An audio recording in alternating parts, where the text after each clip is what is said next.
Hey, hello everyone, how's it going today? Hope everything's set up accordingly. It's always a little bit of a challenge to change the setup to support these painting streams. The tracking's a little different, microphone's different, location's different, but I definitely need the excuse to just keep on painting. Slow progress, but here we go. Anyone who's joining me, hello, welcome. I'm Odin Auckland. Basically, the fellow VTuber, hobbyist, programmer, enjoyer of games and nerdy things. And these are Warhammer Fantasy miniatures that have been these have been out of production for a while. But basically, I have a bunch of tabletop miniature games from Warhammer Fantasy, Warhammer 40k. I have a couple. Well, I have D&D table miniatures. I have 3D printers, so I have things I've printed, and then I have different board games. I have like Heroes Quest. I have the Deep Rock game. I have a Cowboy Bebop game. A lot of things that have unpainted miniatures that I want to catch up on. So I thought these streams would be helpful to just kind of catch up. They might not be the most exciting, but I kind of hope they would provide like just kind of a chill, relaxing time to just sit back and enjoy, getting stuff done without being mired in the kind of craziness of everything going on in the world for a little bit. I know Saturdays is usually when you spend a lot of time to catch up on everything, all the errands you can't get done during the week because you have work and the likes. But staying in is, gotta make some time for yourself to take care of things. So, what I'm doing now, I added this gold layer to these armor, and now I'm adding this kind of shading color to it. At the end of the day, this is not ultimately going to be gold, but it's going to be a red tint to everything. But this gold is going to add like kind of this.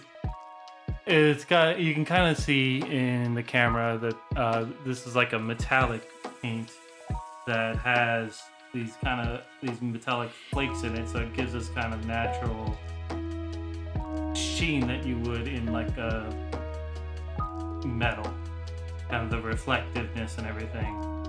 But we want the metal to be red, so eventually what we're going to do is I'm gonna have this gold base underneath. I'm going to add this shading to kind of darken up some of the recesses, some of the parts where shadow would fall. And then I want to put some highlighting on some of the parts that are going to be brighter. And then we'll put a coat of red over it, kind of thin, so that everything will be tinted red, but it will still have the various shading and highlights show through at the end of the process. I haven't fully done it before. I've watched it done, but that's a little much, I think.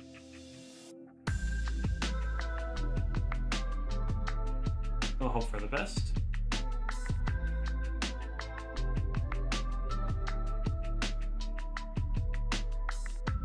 Right now, I'm just focusing on the recesses. Doesn't have to be super precise.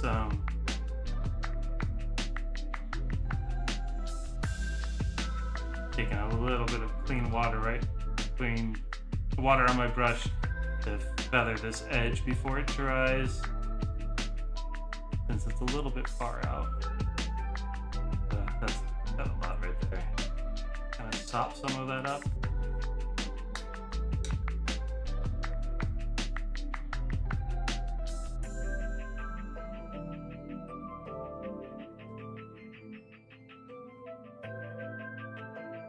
And the thing with these kind of mini painting is this game particularly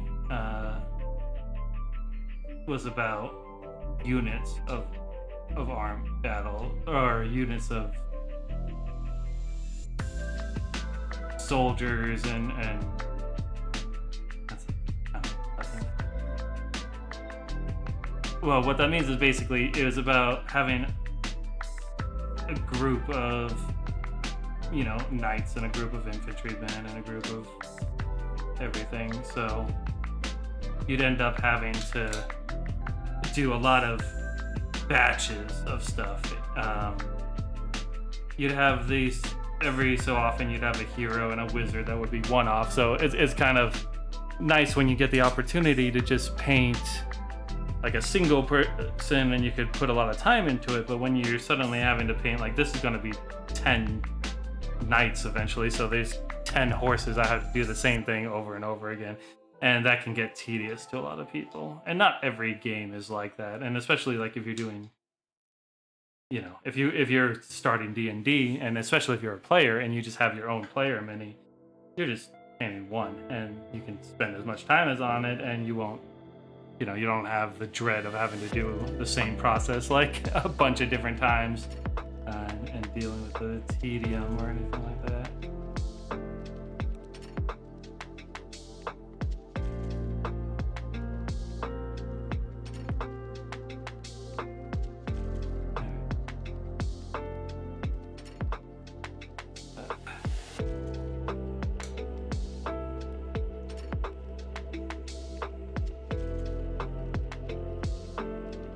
So the idea with this is I'm only doing it in small little bits at a time.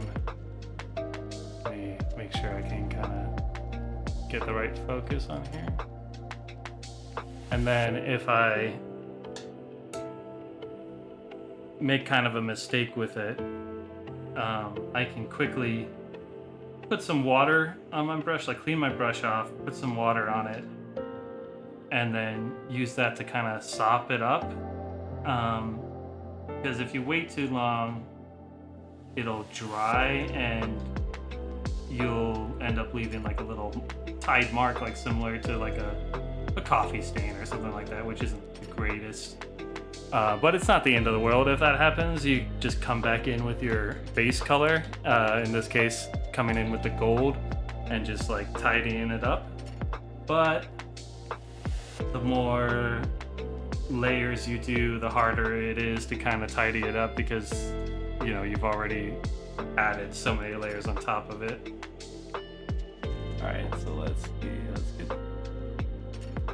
like right now I'm just gonna add a little bit around each of these rivets. It's gonna be a little bit dramatic, I think, but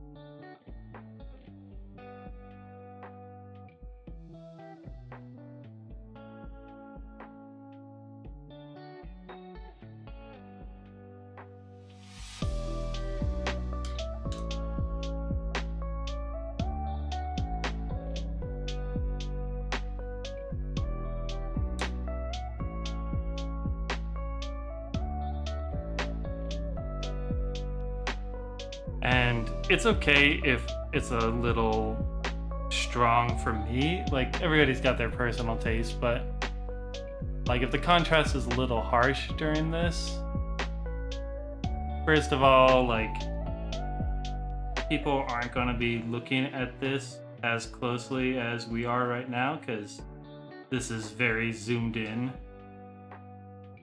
And then secondly, I mean, because like on a table, people are going to see it like 3 or 4 feet away. And then secondly, when I put the overall like layer on top of it, it's going to hopefully tie everything together a little bit more, and the contrast will be dulled down. There's not going to be as much difference between every little bit of it. So we'll see. All right, let's try to get it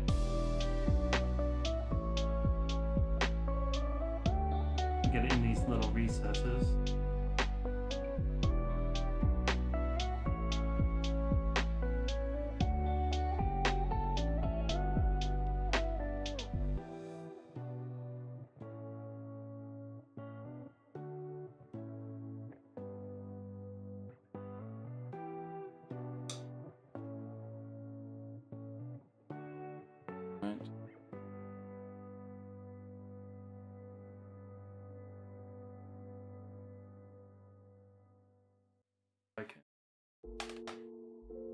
light a little bit.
And I'm kind of, I already internally have a little made peace with the fact that these are not gonna be perfect.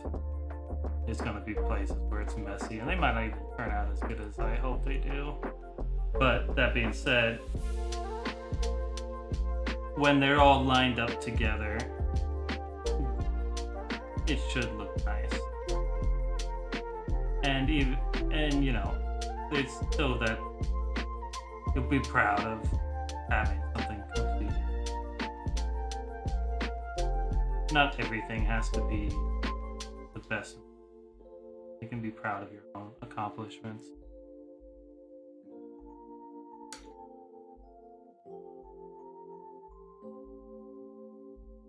I do have personal standards, but my personal standards on this are more reasonable than if I was trying something else.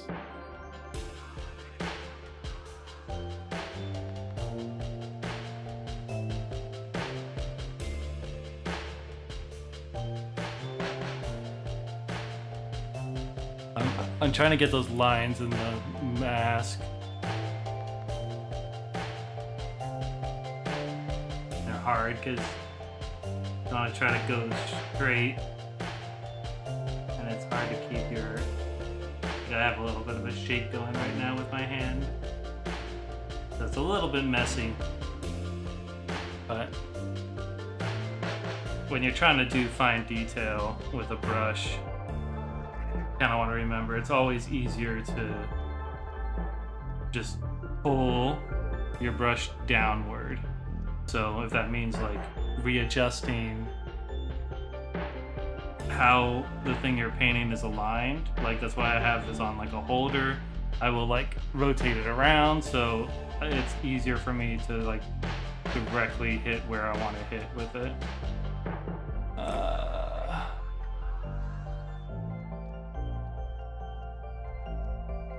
A little bit even more of a challenge too, because I gotta make sure it stays in frame for you and in focus.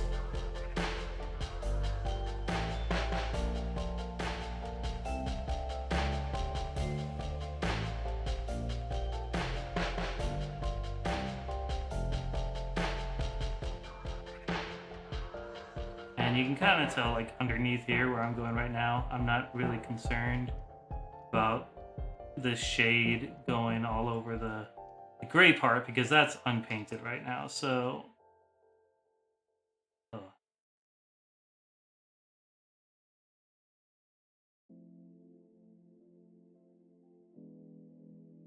because yeah, that's the idea, is these first layers you're allowed to be more messy with it, because later on you'll just cover it up with the paint for the additional layers. So when I start painting that chainmail, it'll be hidden from view.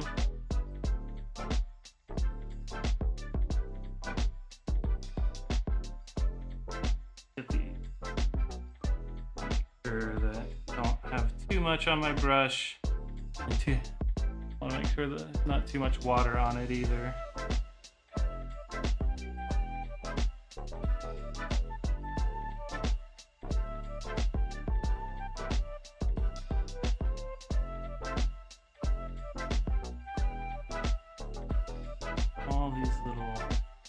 recesses and rivets and the like.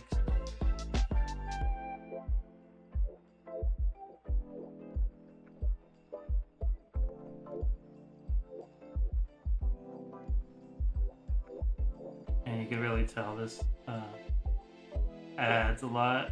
The gold with this, adding this reddish hue, kind of makes everything start to take on more of a copperish tone. Okay. I don't think I got the rivets on this side yet.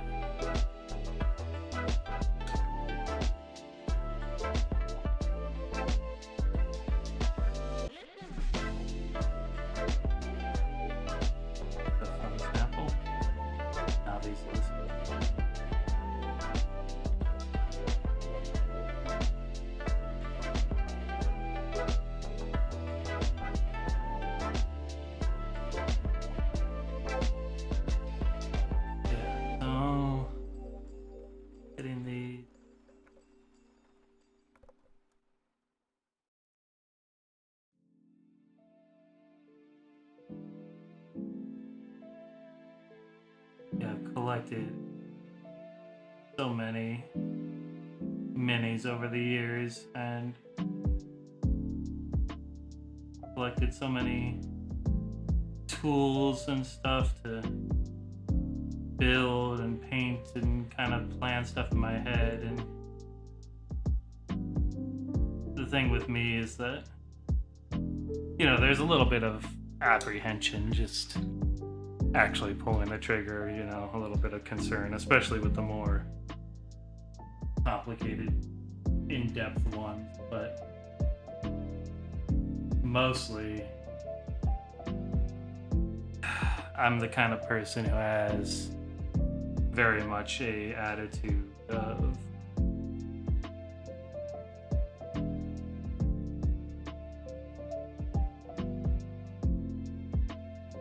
taking assessment of everything I have to do and everything I want to do and kind of basing what I actually do on priorities, which isn't inherently a bad thing. And sometimes, you know, especially as an adult and especially in this kind of super hyper-capitalist world we live in, you have to do that. But at the same time, like, I legitimately don't know how to make myself a priority for personal fulfillment. Like, how is that more important than not only the basic stuff, like, you know, making money, paying rent and bills and stuff. How is me doing something more important than, like, helping out a friend or a coworker or some stuff like that? Like if I have the ability to do something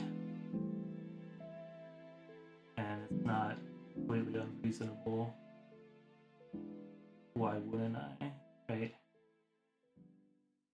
And that's like a trait I've been kind of having to fight for a while to try to see if I can overcome and stuff, but gotta get this backside of this tail armor shield, I guess.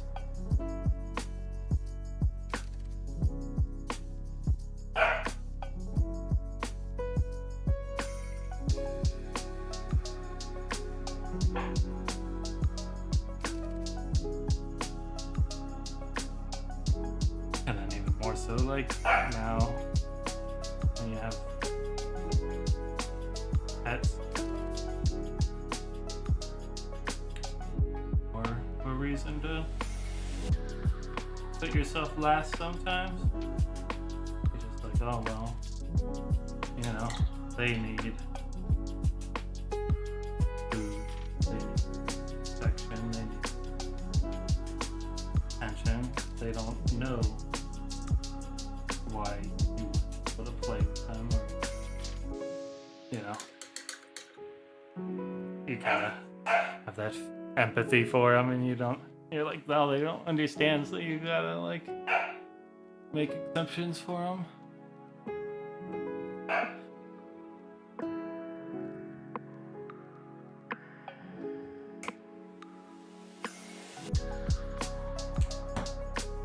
Give me one moment, please. I'll be right back.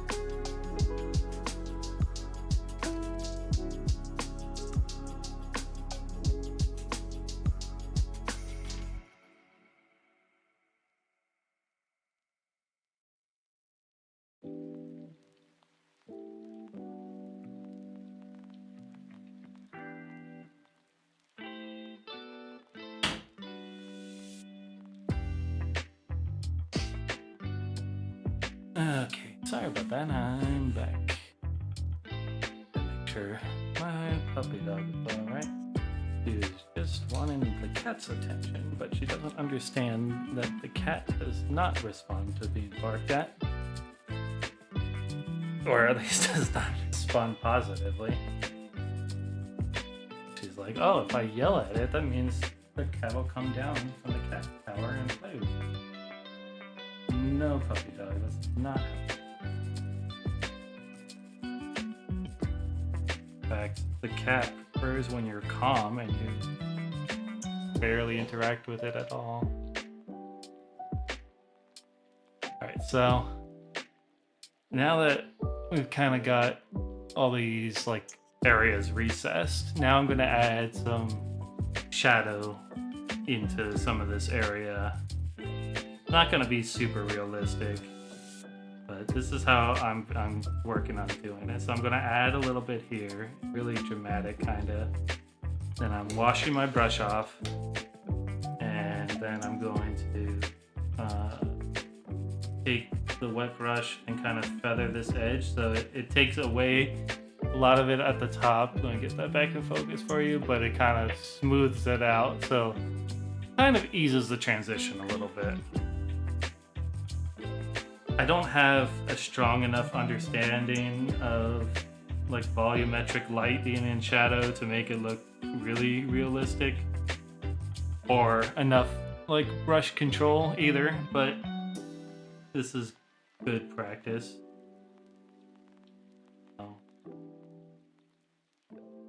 Some in there, repeat the process. Oops, almost dropped my brush. Feather the edge. Right out. Cool. And we will do it. We'll continue to do this on all the armor panels all around.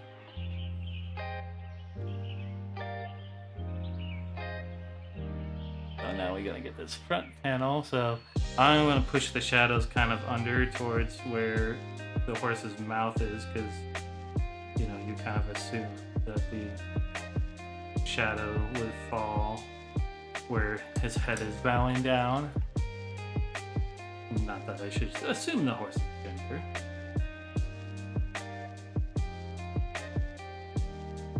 Feather it out.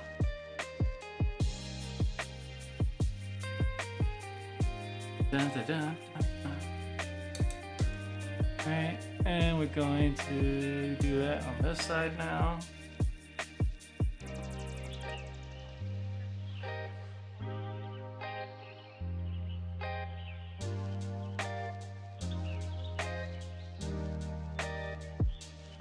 And you can kind of see where I want the shadow to be ultimately is kind of where I'm dragging my brush towards, because where your brush ends and you like ultimately like lift it up is where the most pigment is going to end up. So you kind of want to end your brush stroke where you want the most color to be, basically, when you're dealing at least with the washes and stuff.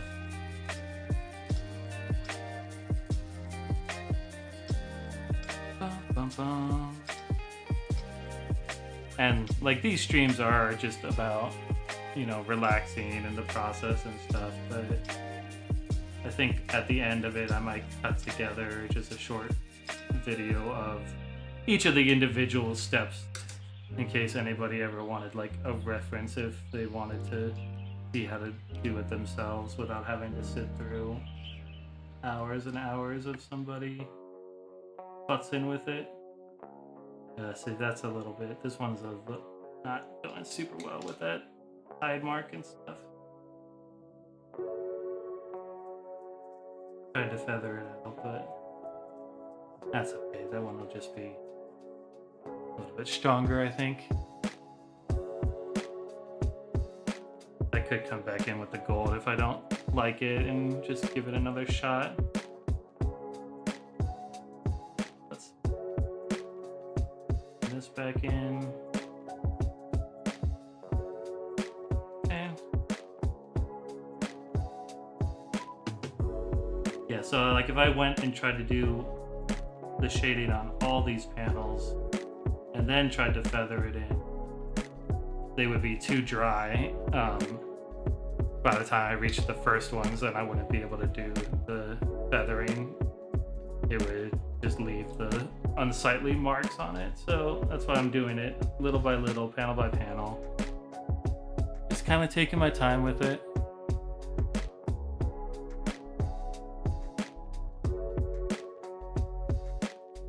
And I'm kind of doing them in these triangle panels because each of these panels, like the middle parts of them, raise up.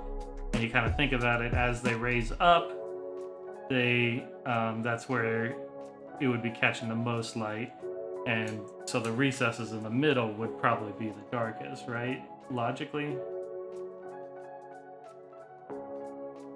At least that's the simplest way. When you really start looking into it, the thing about metal, especially really reflective metal, is that, you know, you have light and then you have where the shadows would fall, but then you're dealing with reflections, and it's not, it reflects the outside world, it's reflecting off of itself or other parts of itself, and trying to figure out how those work. Like, it's doable if you like study it and understand, but I am nowhere near that level.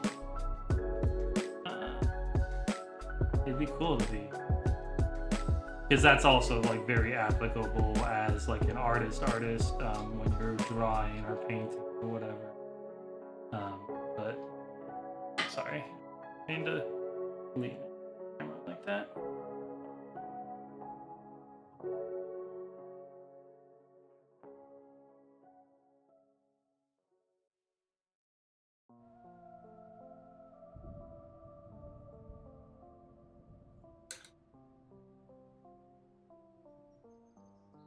Further out.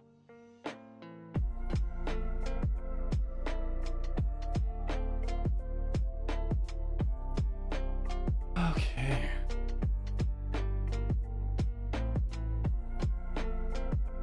Let me hydrate myself a little bit. Don't drink paint water though.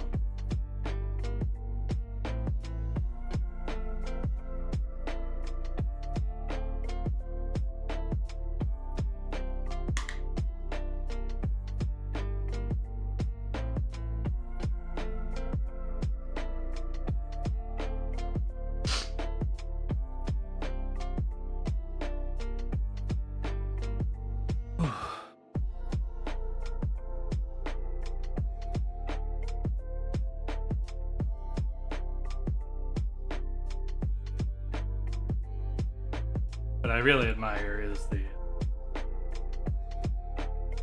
artists who do art streams and being able to like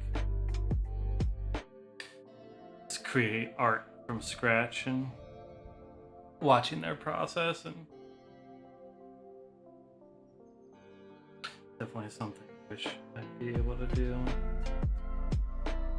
Like, I've done it, like, I went to school and taken art classes.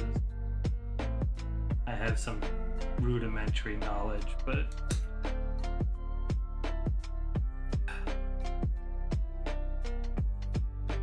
it's one of those things you have to really apply yourself, and you have to put the time into. And like I was mentioning before, it's just I never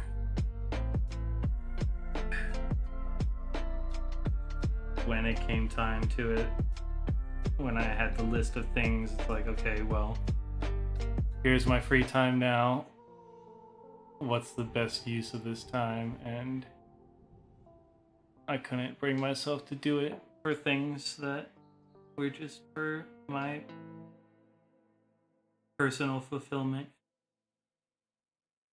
I always had to have some way to justify why I would do something, and most of the time it was like, oh well, I have free time, kind of pick up some side work and try to be able to help pay off student loans, or get a little extra savings going, or pay off our rent, or move to a better place, or you know.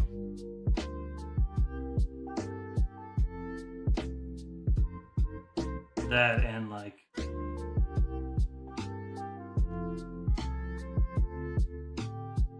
suffering with the, well, not suffering, that's a little dramatic to say, but that kind of ADD mentality where I will readily admit I have a lot of interest and a lot of things that I really like and would love to do and stuff, and like music and art, that kind of thing. And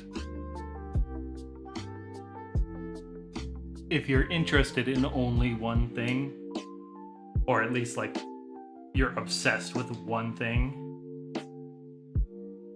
it makes sense that you can get really, really good at it, because that's the one thing you're gonna put all your time and energy in. But when you're always jumping between things, it's like, oh wait, I never actually got good at any of them. Well, never got really good at any of them, because I was always moving on to different things.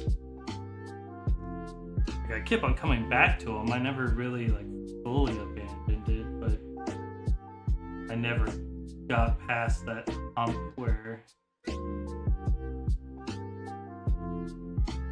know,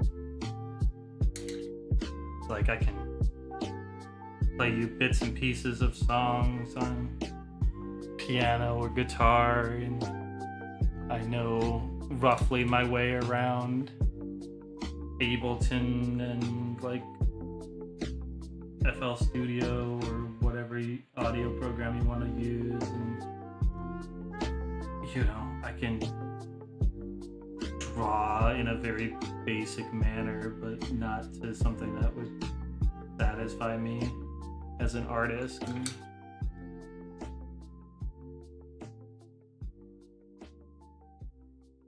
I mean, it's not like completely, there's stuff that I did get skilled at, but that's because what I got paid to do, you know? Programming. Built up those skills because that's what I did day in and day out at work.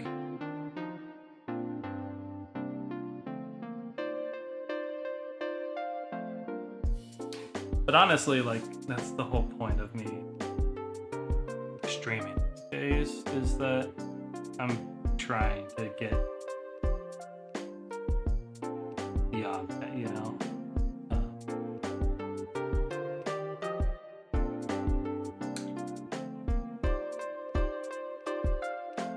I mean, it'd be nice to... Everybody wants to be a successful streamer, and I won't deny that that would be a nice accomplishment, but my main primary goals with streaming are honestly just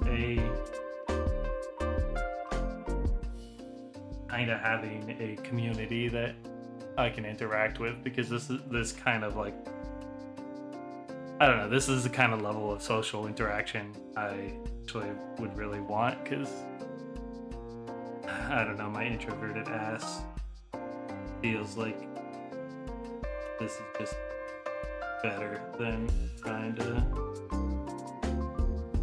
find, I don't know, parties at this point or whatever. But it'd be nice to have a community of like-minded people that I could discuss with and everything. But the goals of streaming are have a community and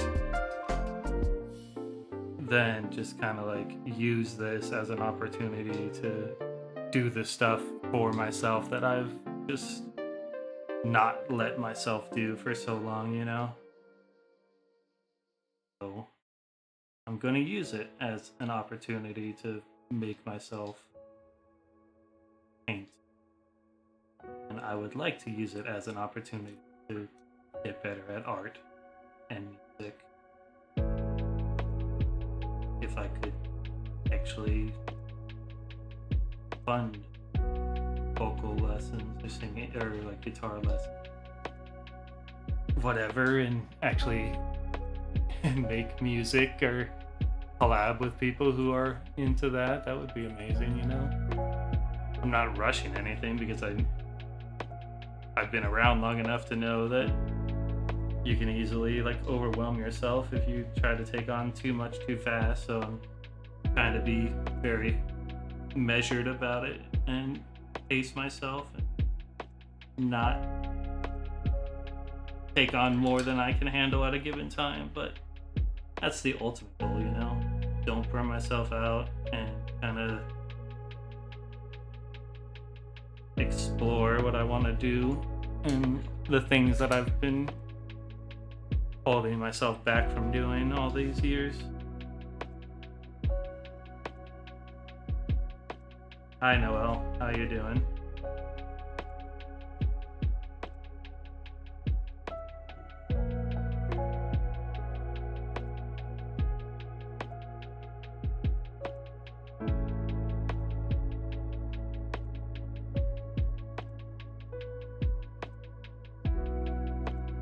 You have arrived at a boring painting stream.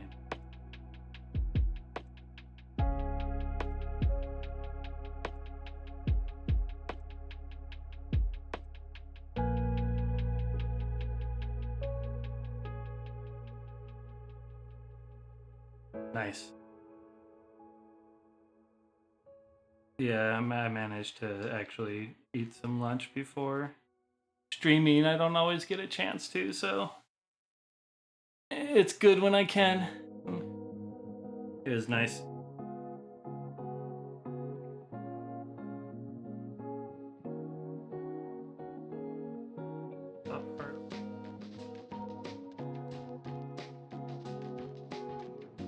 Well, that's good.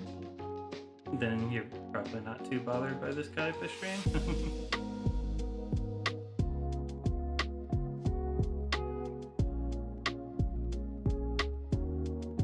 Let's try adding to the top parts of this.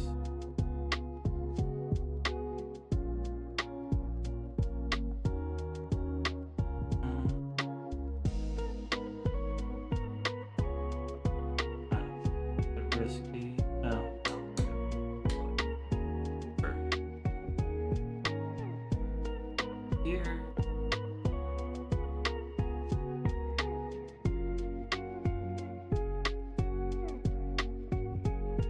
Alright, time to get it.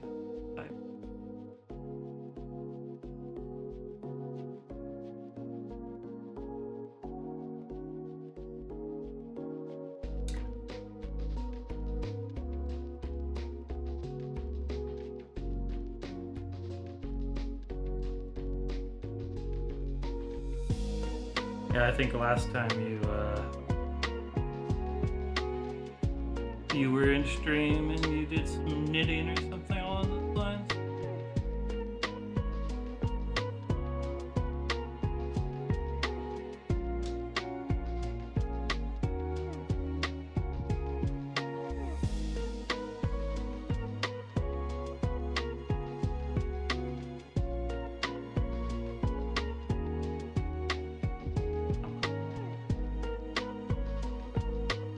Nice.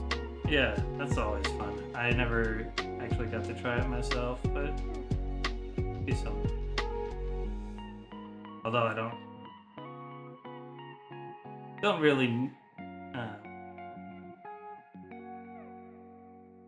that's one of those things I don't really need too many knitted items myself.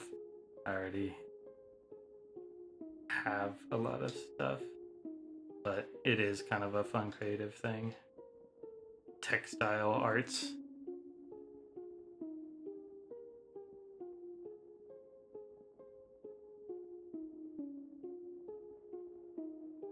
Especially now when it's summer, I'm like, man, it seems so hot. Like, what is that? I'm sure there's a name for it, but that kind of attitude where you forget what it's like to not be like something. Like, describing it poorly, but it's like when it's like it's summer, so I forget what it's like to not be sweltering now. It's like, what? But isn't it always gonna be hot and sweaty? It's like when you're full and you're like, oh, I don't ever remember what it's like to be hungry. I'll never be hungry again. Like, no, I'll never be cold again. I don't. Why would I ever need anything knitted? Probably.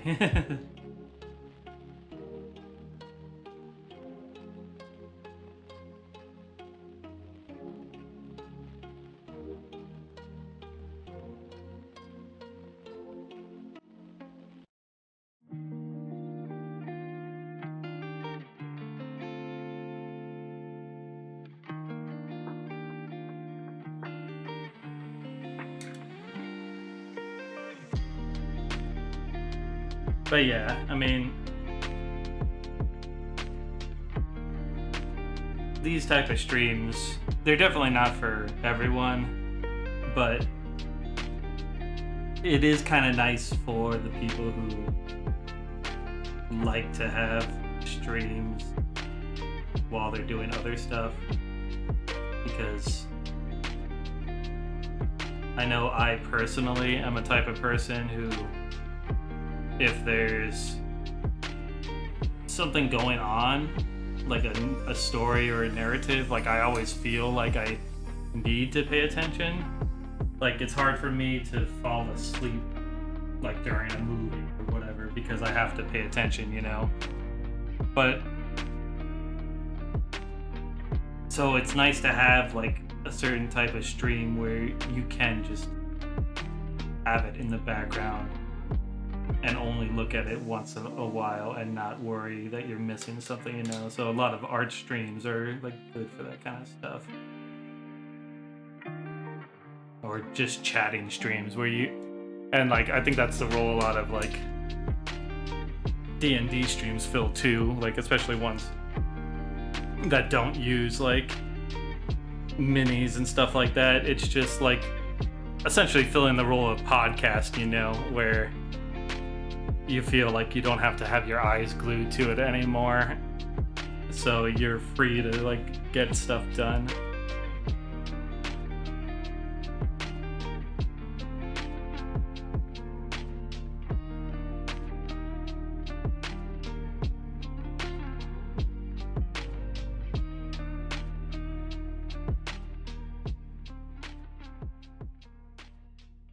I have to set a focus.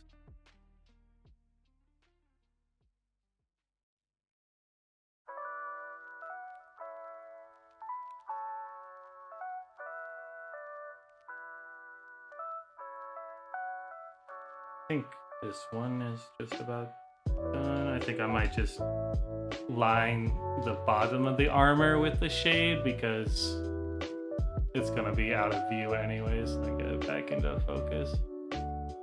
But like the little trim and the side and stuff.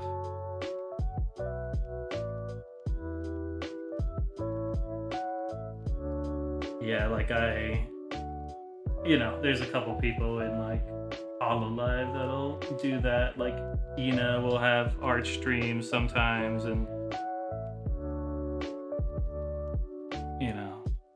in Indonesia there's Yofi and like Ollie and stuff. But then I'll also watch like the YouTube channel Drawfee, and I mean, you still want to see what they draw, but like, a lot of it is just kind of like listening to their banter and conversation and stuff. So it's nice to just have going on. And then for me, it's also like I have 2 monitors, so I can just have one going on a screen while I'm working on my second monitor or whatever, like especially when I'm like writing code. It's not too difficult to write code while listening to them talk, and then just like when I want to see what their drawing looks like at that point, I just glance over,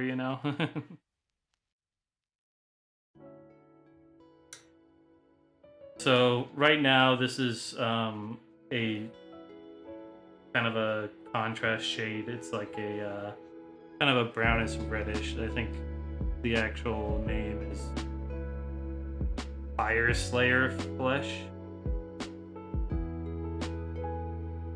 That's kind of what's adding these like red tones to the gold.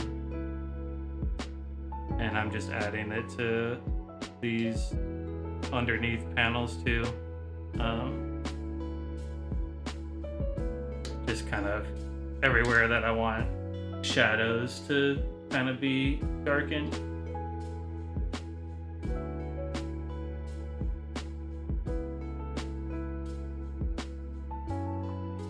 Because with this kind of paint, so in the mini painting world, Games Workshop came out with what they call contrast paint. And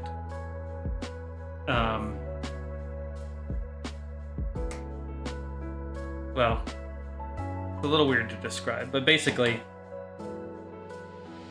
you have normal acrylic paint that just kind of behaves like you would expect paint to behave. And then you have a more liquidy version called like a wash or a shade or an ink sometimes that is used on minis particularly. It's more watered down so that you paint over it, but it kind of flows into the recesses more and darkens them up.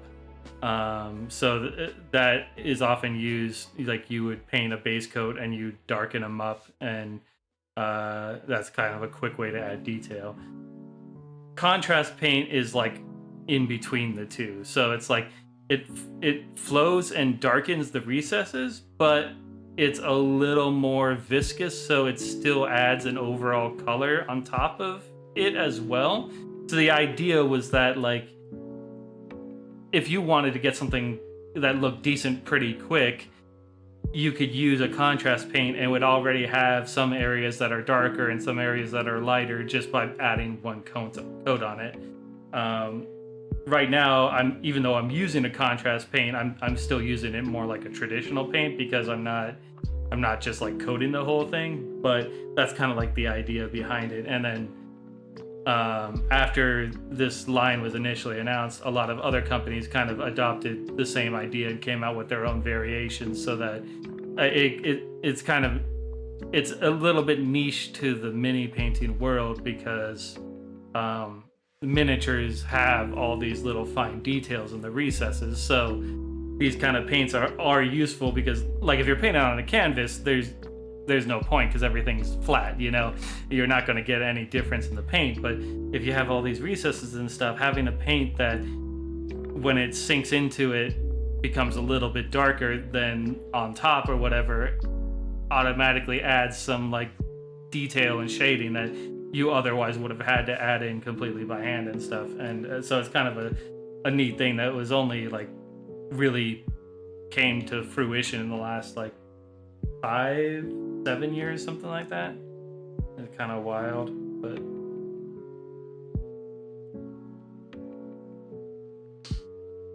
yeah.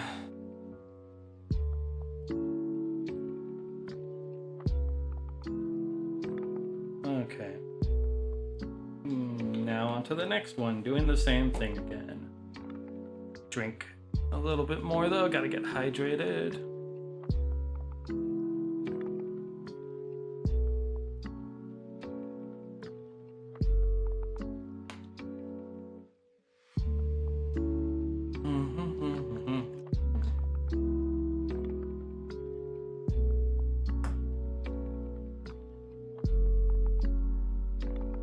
Okay, so I put a new one on there. I'm about like halfway through the shading on these horses. I'm actually, let's see, 6 of them are done, 4 of them are left, and then we move on to the highlighting of them. And then after it's highlighted, then we'll start putting on the red. So kind of a slow process, and I could probably simplify it since they're not like showpieces. It probably doesn't need as many steps, but I don't know. I wanted to just take my time with it and try it out. So we'll start with these rivets again.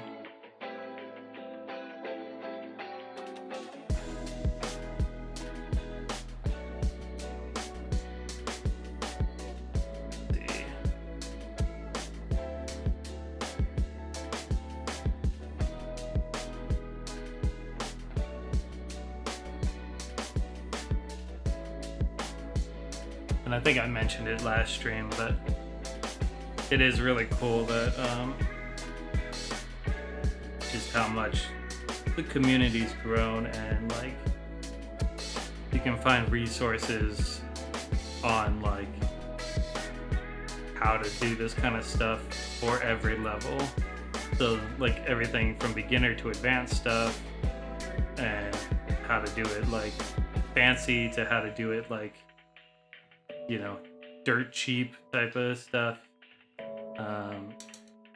So any kind of like level you try to aspire to, there's kind of already a niche out there that's like supportive and well, I mean, there's always going to be jerks that try to gatekeep and shame, but there's definitely a lot of people who are out there that just want people to enjoy the hobby however they enjoy it, and want to help people however they can, you know?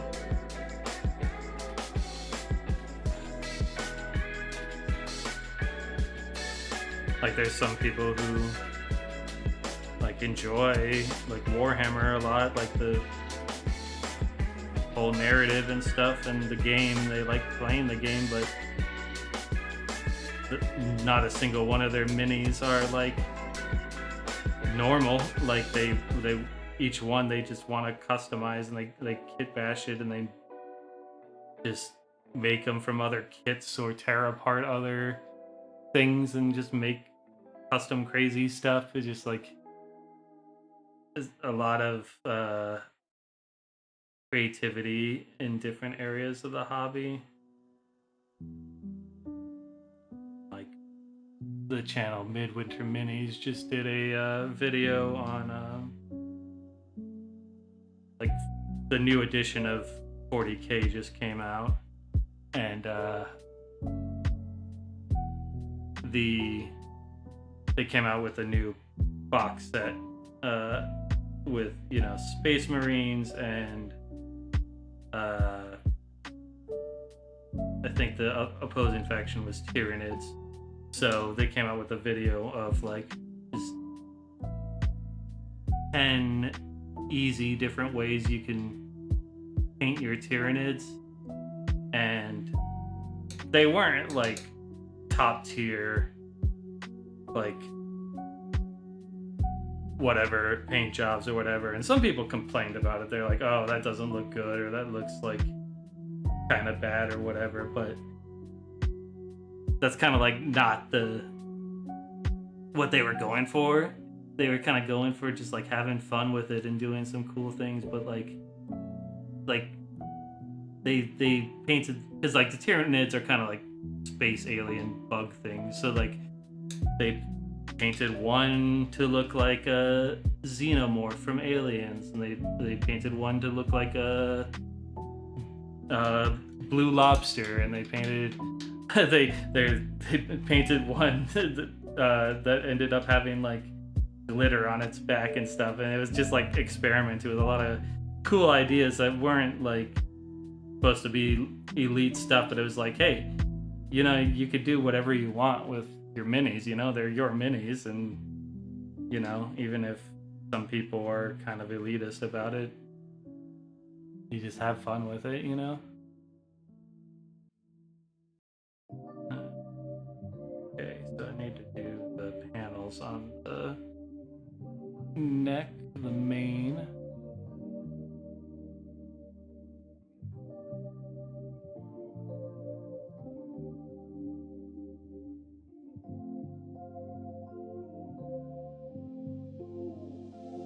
I might as well feather this out now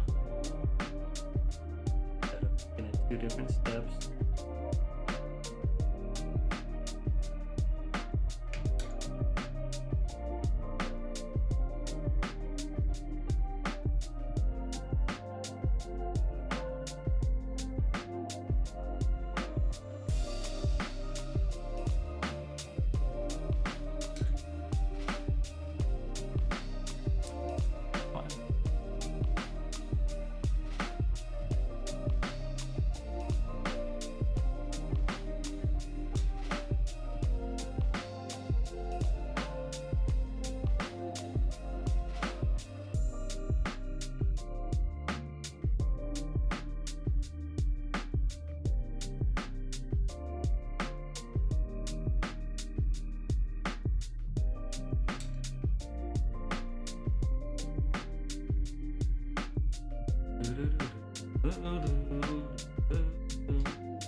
At least get this back in focus.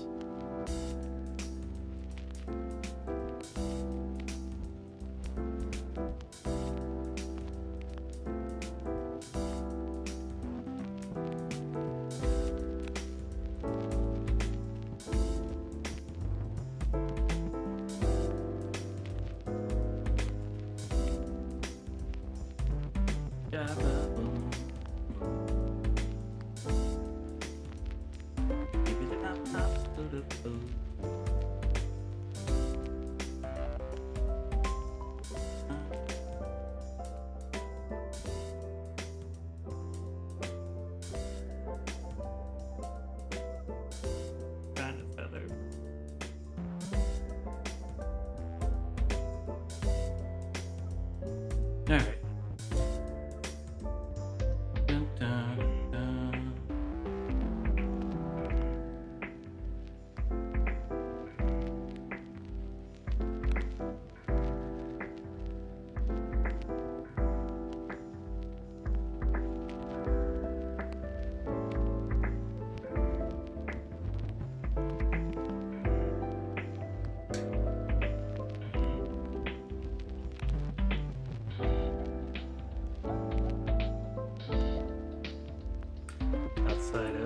streaming and outside of work, I also run some D&D games. Currently, just one for family and then one for some friends, and it's ridiculous how true it is about trying to get schedules together. We don't even like try to meet that often. And I was just like, okay, once every 2 weeks, and we try to have it on the same day so people can like schedule their lives around it. But things keep on coming up. Like, hey, it'd be nice to at least know early enough instead of trying to change things at the last minute. But especially the point at where we're at in the campaign, like I don't really want to run stuff where people are missing. Like there's certain parts in certain types of campaigns where that's fine, but like when you're at points where that are kind of like plot heavy, unless like the person is going to be gone for like a foreseeable point of time, like I'd rather have everyone there, you know.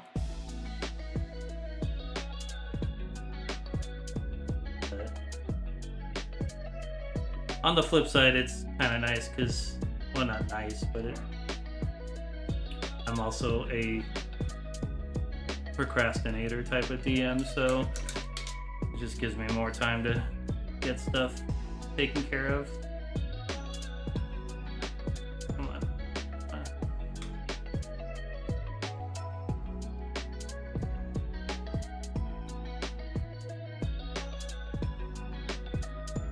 Touch that up a little bit.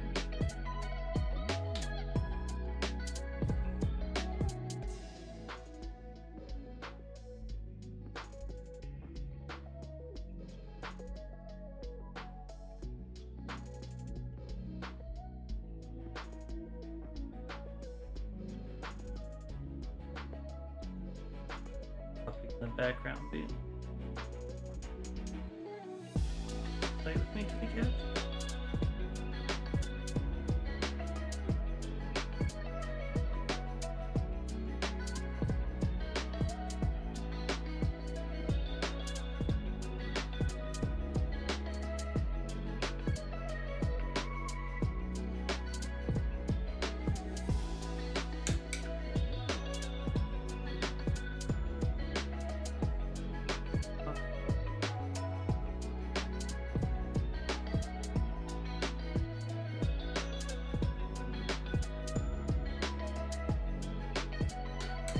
Alright, and now we'll start working on these panels.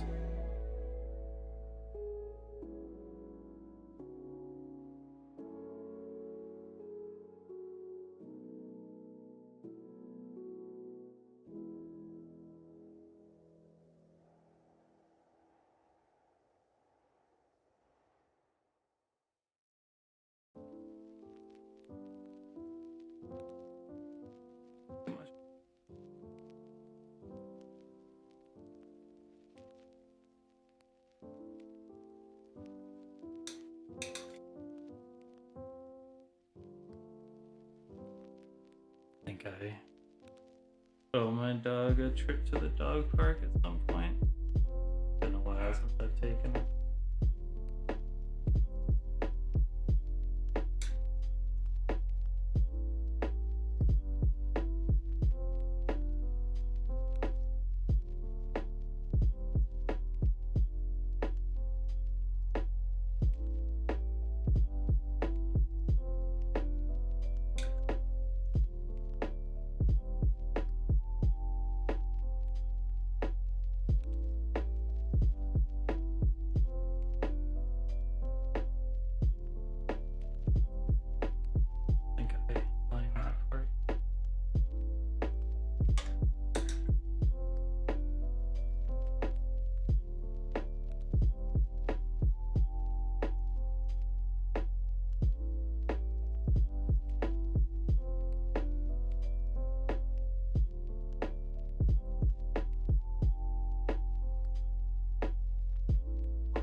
like this one had a definite indent that felt like, okay, I definitely know how the shadow would go. Everything else is a little subtle, but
feather.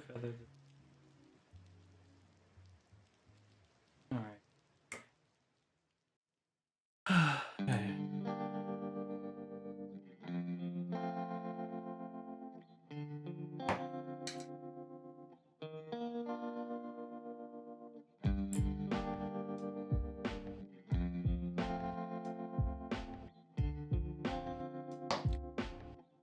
Shake up my paint a little bit, make sure it doesn't get separated or anything. The contrast paints are usually okay with it, but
I have no idea what they would be. I'm not good at freestyle and stuff.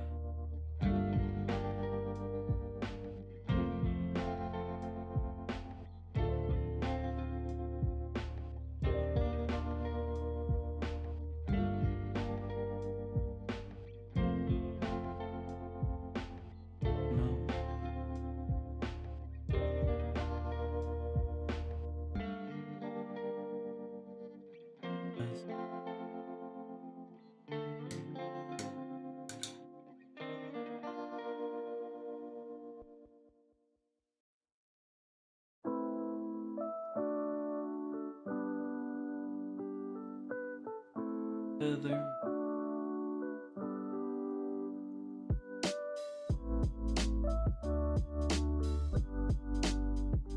Kind of the same on the backs. I try to focus the shadow more to where the tail's ultimately gonna rest, so that seems like the least amount of light would reach about there.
things I noticed when photographing my last set of nights too was that my phone camera, I think, had some AI or just a normal filter, but it had some sharpening going on, and it actually really made the details kind of worse. It made the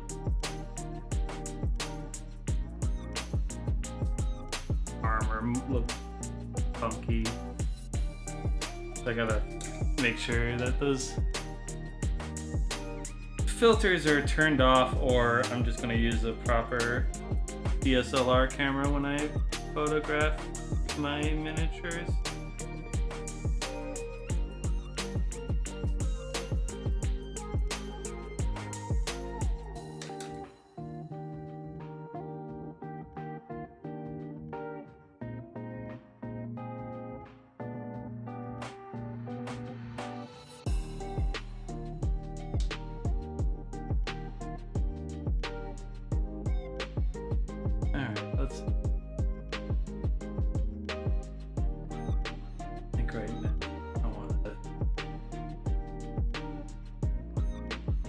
Hit the recess shade because I don't think I hit that on this little armor panel.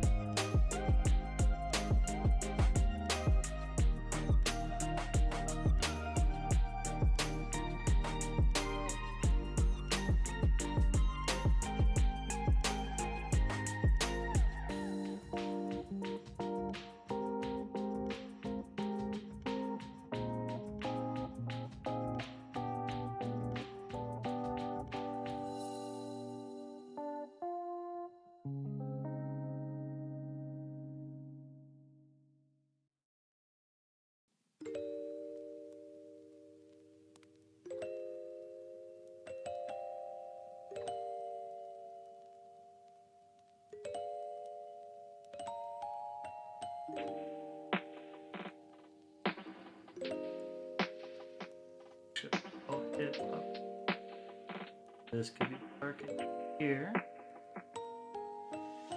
Did hit those. Hit the face of this one. I might not have done that. I'll take a look closer.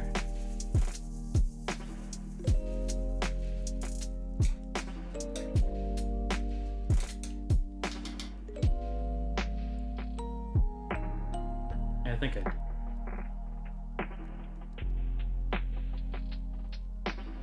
Alright then, I think I just do the trims of the armor panels on this, the bottom trims I should say.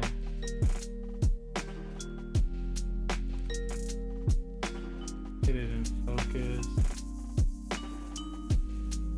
Making sure that these are darkened up because they're underneath.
There. Off. Okay.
slow going, but we got 3 more horses left for the shading, and then we move on to the highlighting, which should be nice. See if we can get enough done on the highlighting today actually to start putting down red. That'll be a good sign of progress, but we'll see. Okay, so back to the grind.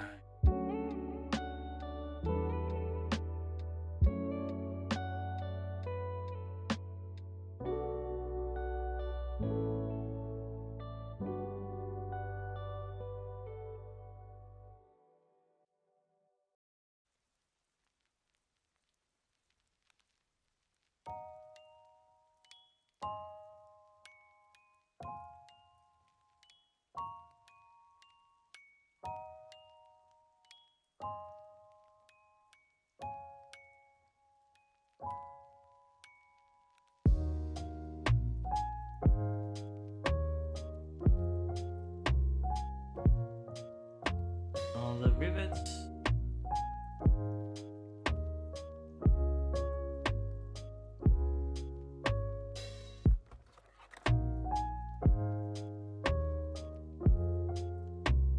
I think these knight models first came out in the 6th edition Warhammer Fantasy, which was, what was it? It was like somewhere late 90s, early 2000, maybe 98, 99, 2000, whatever, something like that.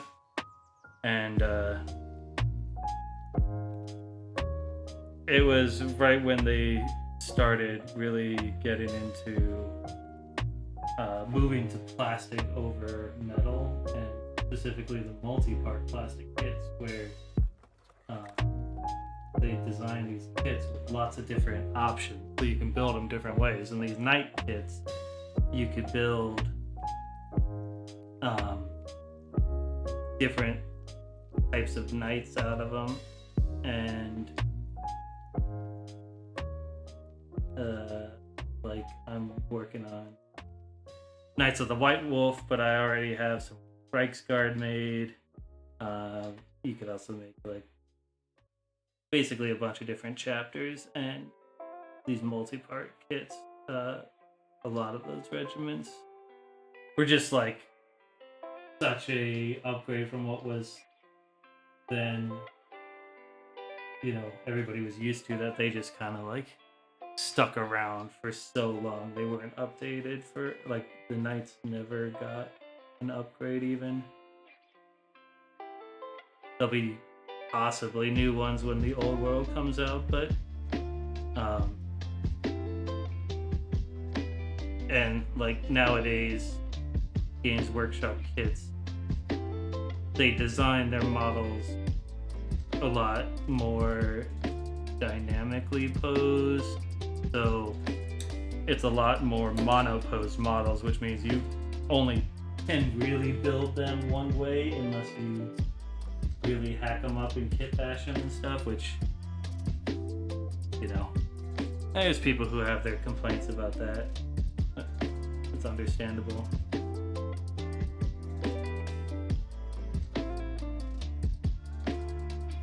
So like, the idea that you could just buy the kit and just make what you want was really kind of a cool, fun thing. Plus then, the parts that you don't use, you just had available for using for other projects or whatever.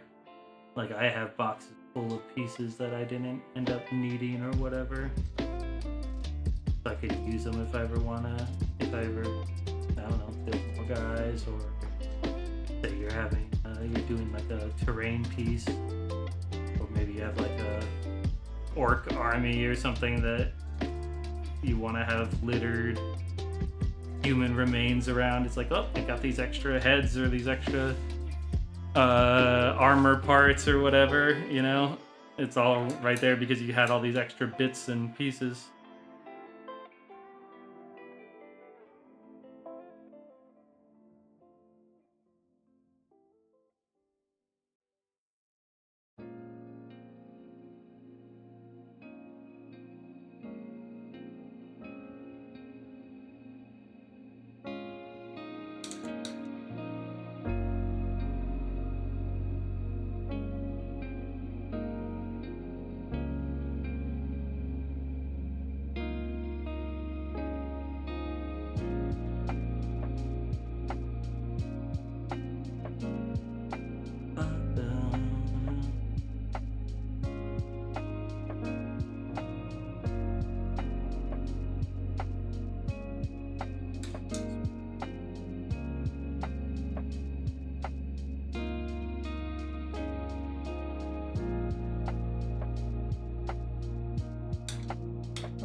Okay. All right. Flip around and work on the other panel.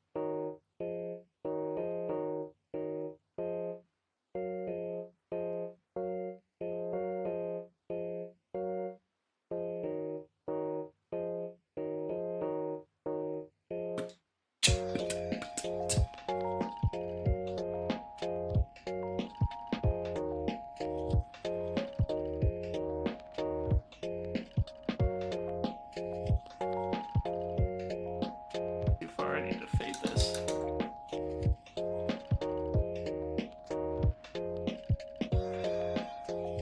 Nope, I just topped it up. I had too much water in there.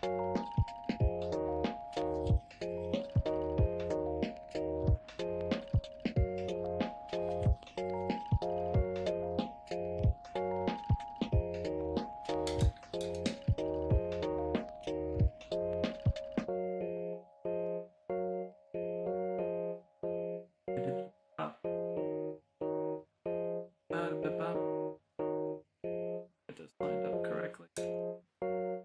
Drag it out of view for a sec.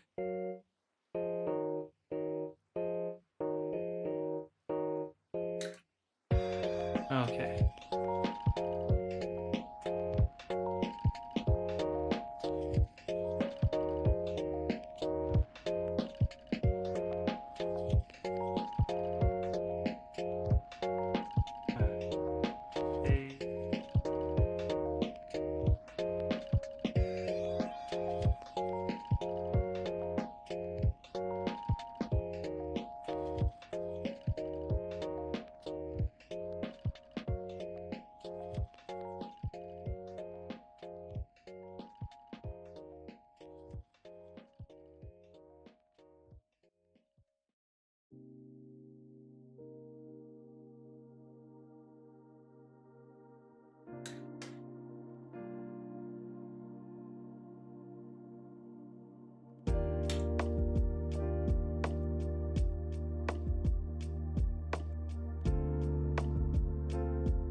This clean.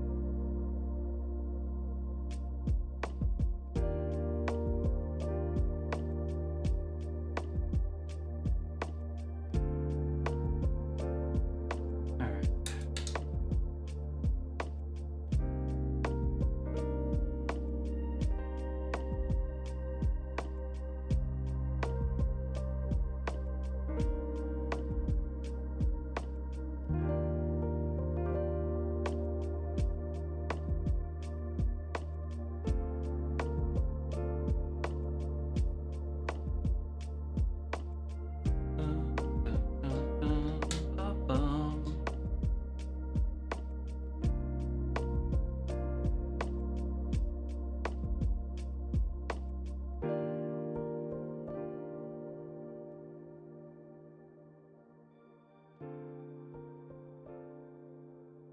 Like I'm kind of quiet because focusing, but also I want to take the time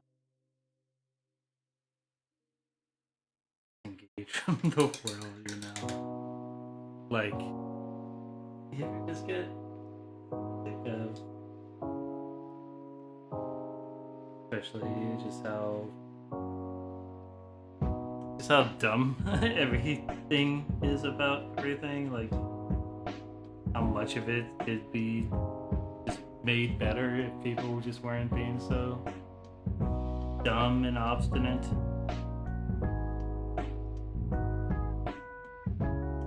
Like, okay. Let's just get the world. But then, get the world, what do you want? What do you got to talk about, you know? That's why chat is nice. Sometimes people come up with ideas and it spurs your brain on to think about something that's not depressing and demoralizing. You can actually like riff and have fun.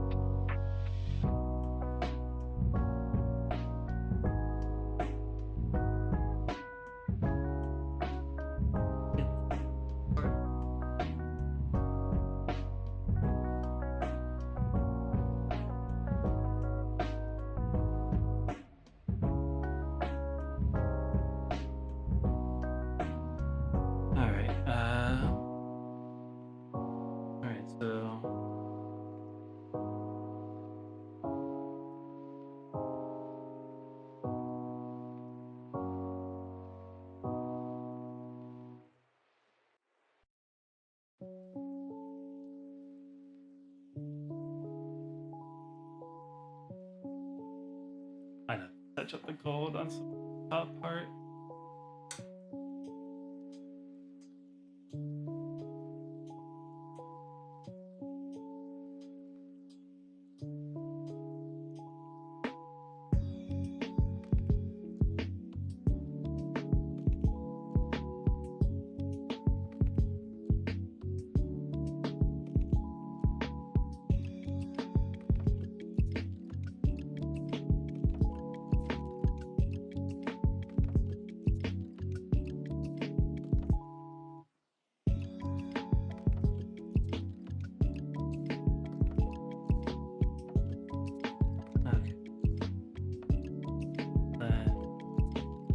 Now we can do a little tail protection.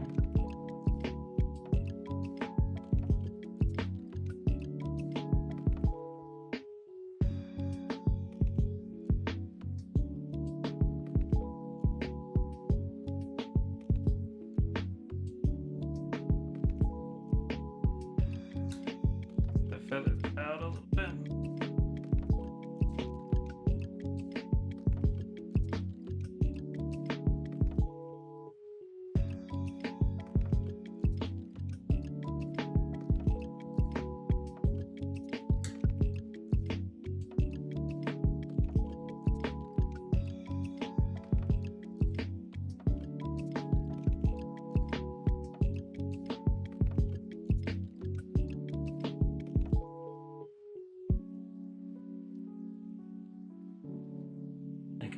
It, but when I got in Warhammer, I kind of dragged all my siblings into it as well. They all have their own armies to various completions. Still my dream that one day all of us get together with our more or less finished armies and have a nice series of battles, a nice campaign amongst us.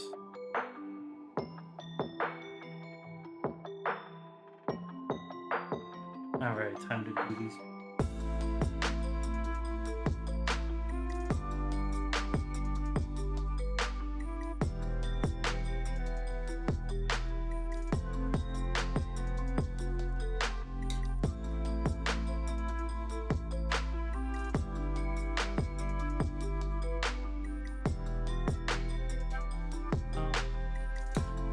On to the next.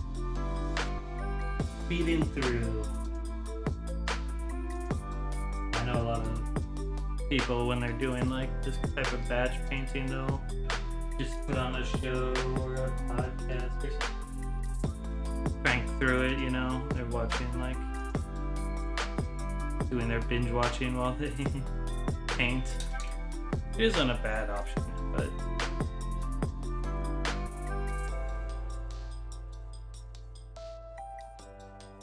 feather it.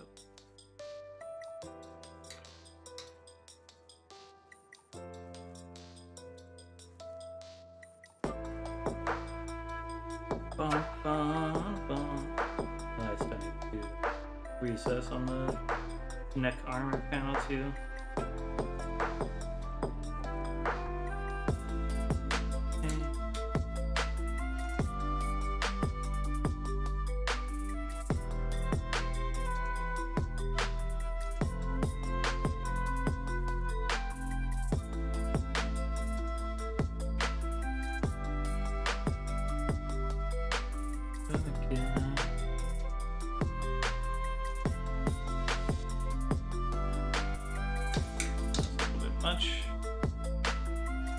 Focus.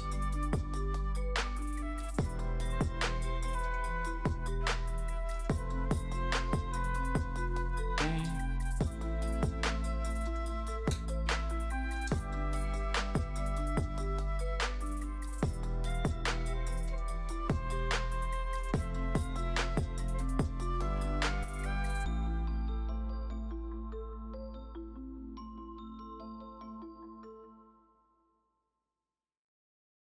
Go.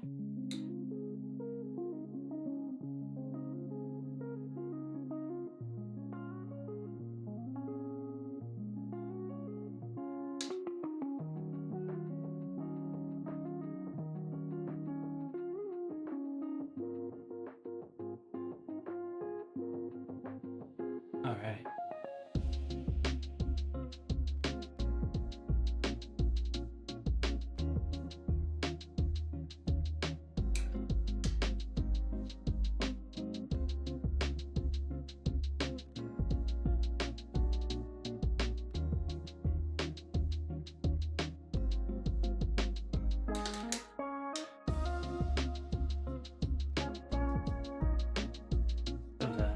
Nice vibe to the it's just 1, 2, 3. I'm the kind of person who listens to a lot of everything, like all sorts of genres. I'm not married to a particular thing, so I can vibe to a lot of stuff, get lost in it. Like finding out new things, and I'm kind of definitely not snobbish about it. It's just like if it bops, it bops, you know?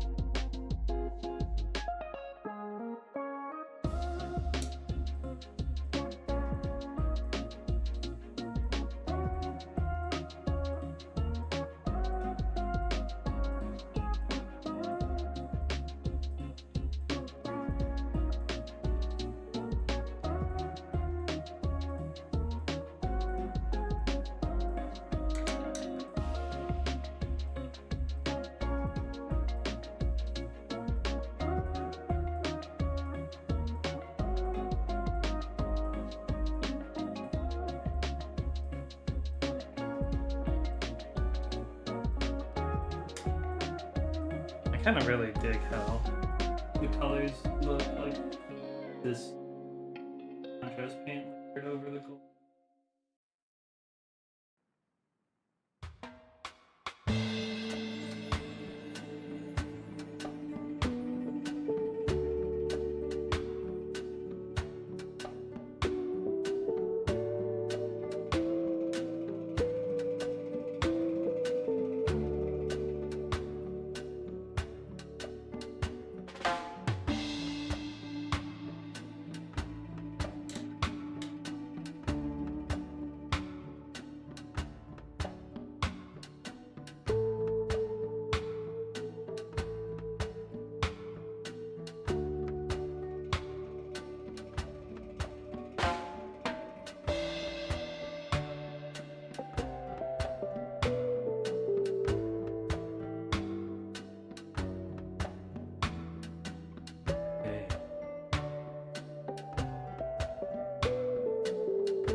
basically trying to always get rid of this harsh edge so that when it dries, it's a little more natural feeling on it.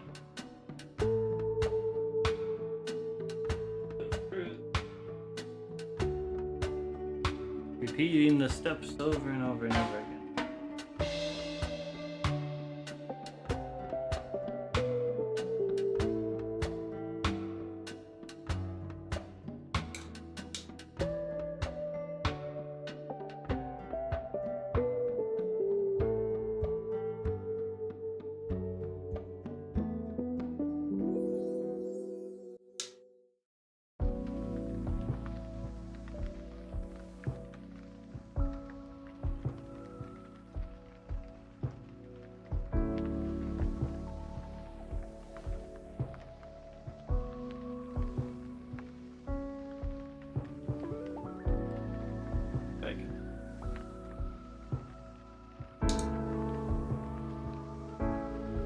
This lightly, which sometimes it'll do that if it's thinned down.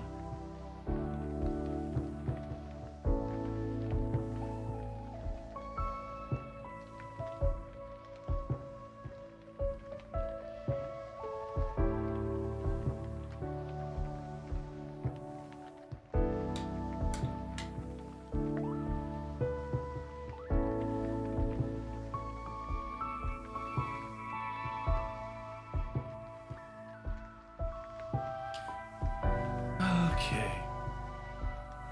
I think now I'm going to try to hit that recessed line on the neck panel.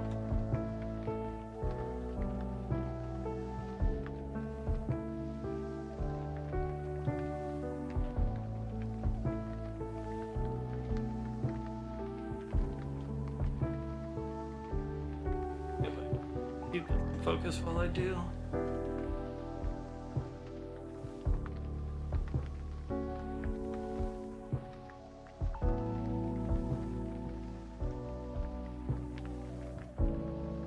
Aiming to kind of like overshoot on the panel itself because the panel is what's going to be painted over on, so I'm allowed to overpaint on it.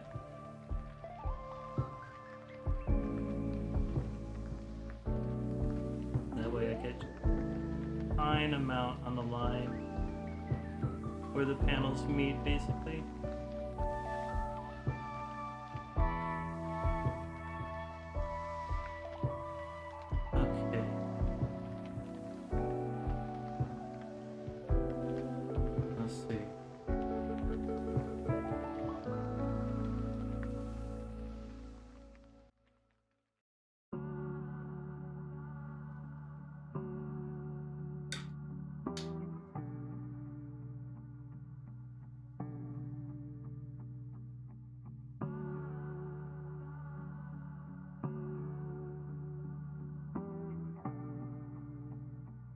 Okay, so now I'm gonna think I want to get some gold and retouch up some of the places on those neck panels where it's a little too much on the red shading.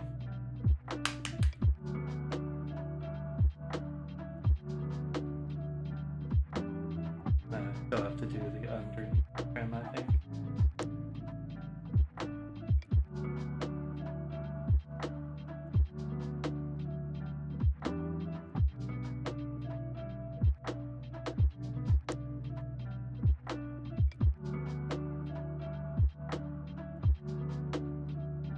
Let's see.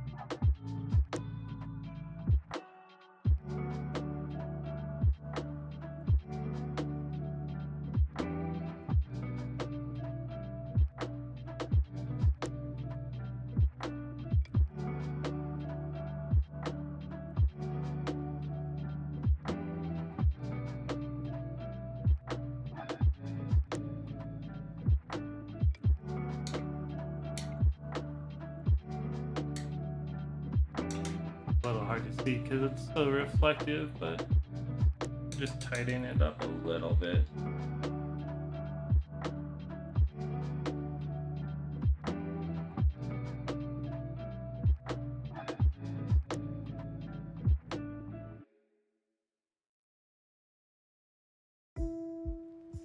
Okay.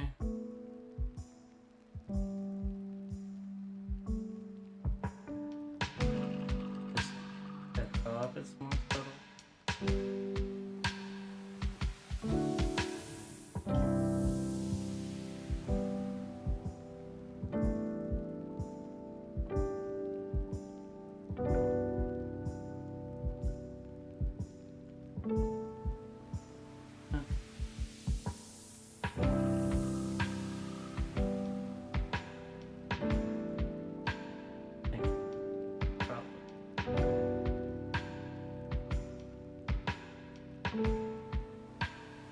Alright, we can go back to the shading for the underrim.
Alright.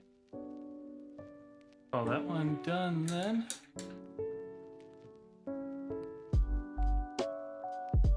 Two more to go for the shading.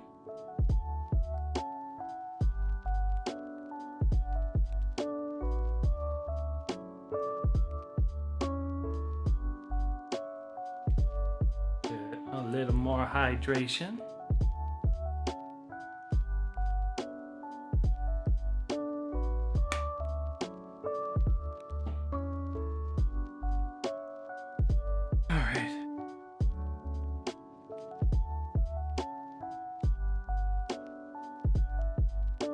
Hit these rivets.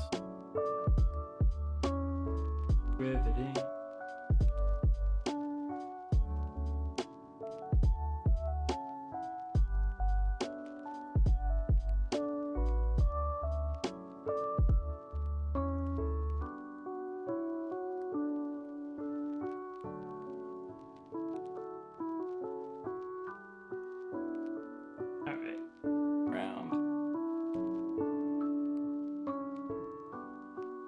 Okay. Going with this?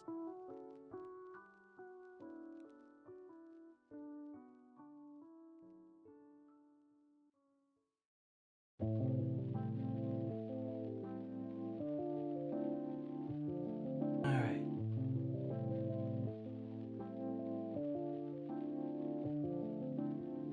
Focus.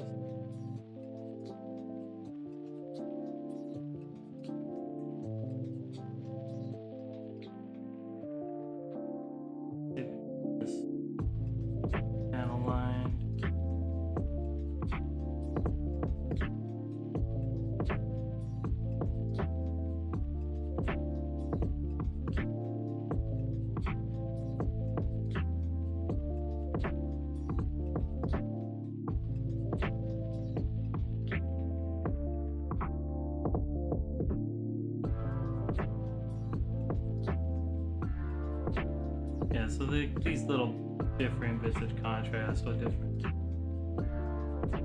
definitely play out nicely when it's looked at from a distance.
Start the feathering on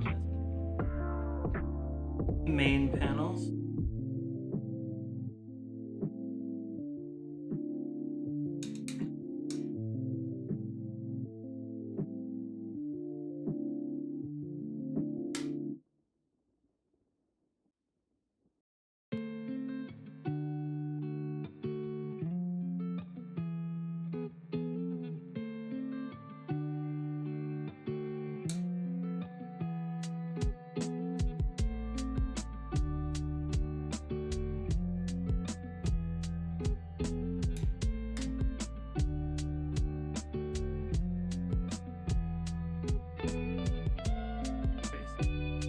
Here.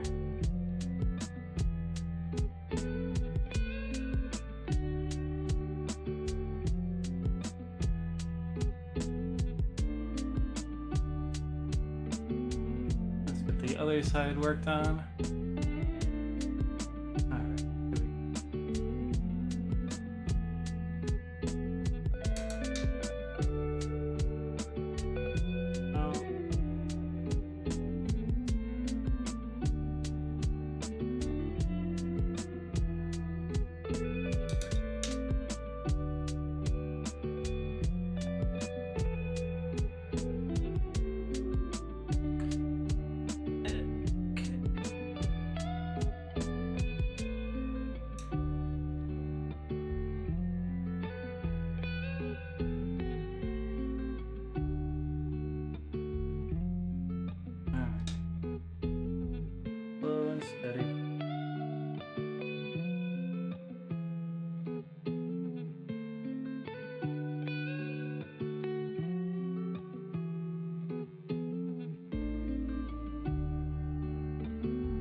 Work on the tail armor panels.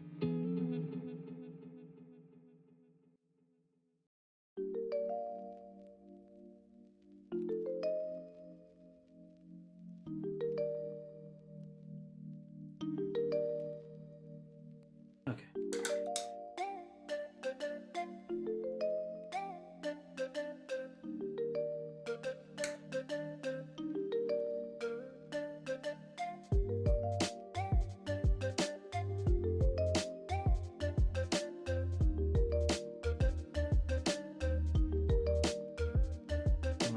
Brush, I think.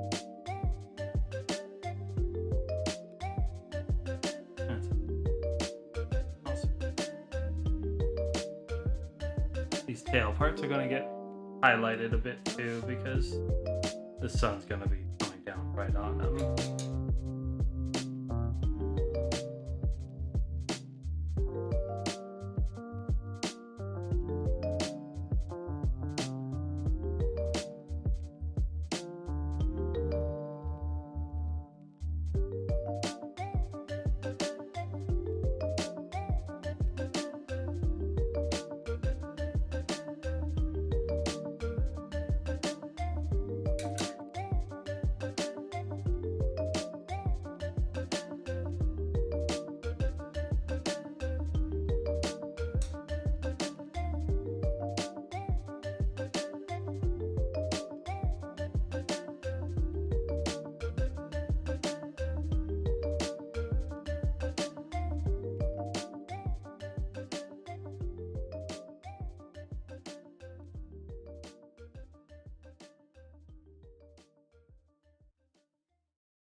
Let's just go to the armor panels.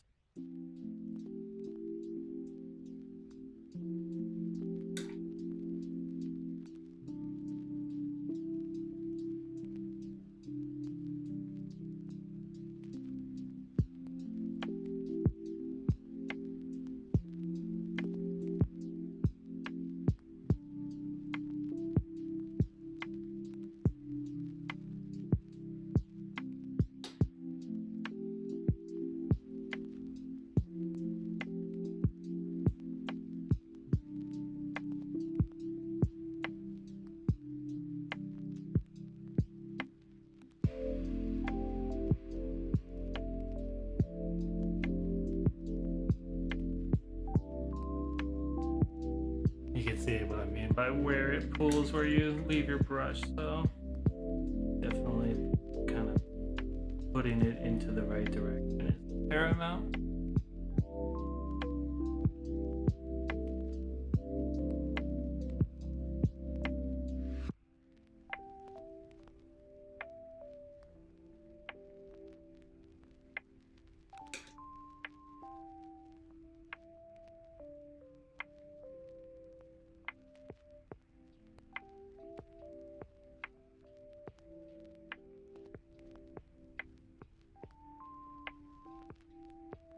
Okay.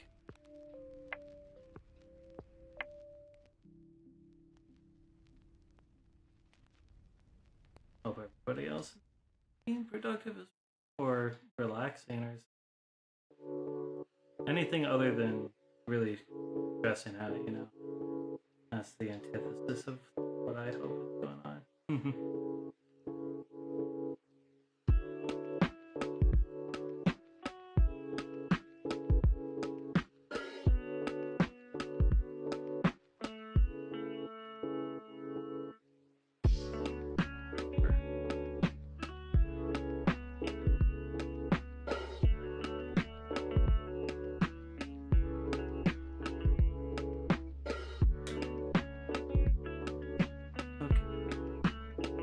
This one's kind of being a fiddly one for me. I'm at a point where it's like I'm close to done with this stage, so I kind of don't want to. I think this.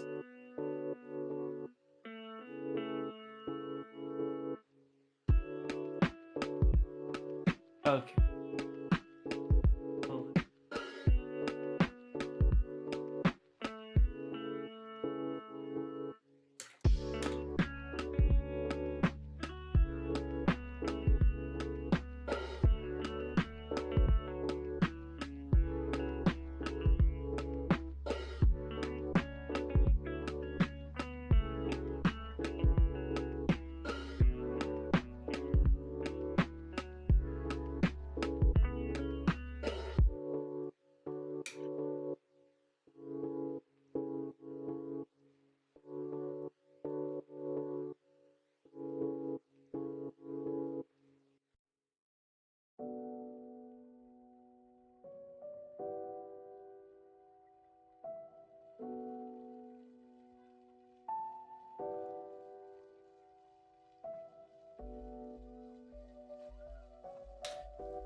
Yeah, and the Warhammer Fantasy world is kind of interesting. Is they have a lot of lore that was built up around it, and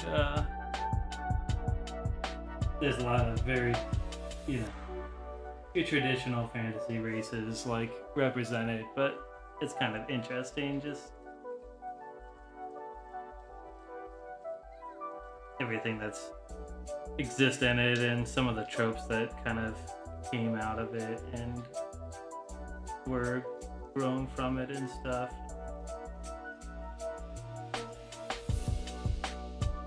My particular chosen army is, some would say boring, but it's the Empire of Man, which is actually not the only human race in the setting. It's definitely like the biggest human region, I guess, or whatever. But they also have the Bretonians, which, in comparison, like the Empire, stylistically is kind of based more off the Renaissance, and Bretonians are more feudalistic Britain, so much more based around knights, and there's a whole lore about a Lady of the Lake and stuff. While, you know, there's some knights in the Empire, there's also like musketeers and steam tank, some of the technology type of stuff. And then there's like people of the north in Kislev, and a lot of northern peoples in the lore got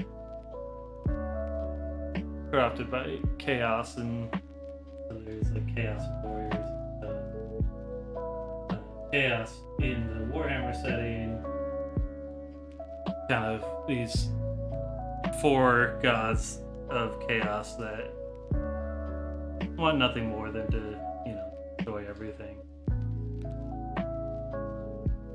turn all existence into chaos. The 4 gods are Crone, who represents violence and blood stuff. Nurgle, which is disease and pestilence.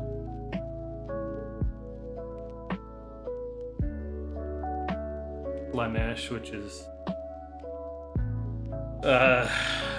opulence and hedonistic and like kind of torture and stuff. And then there's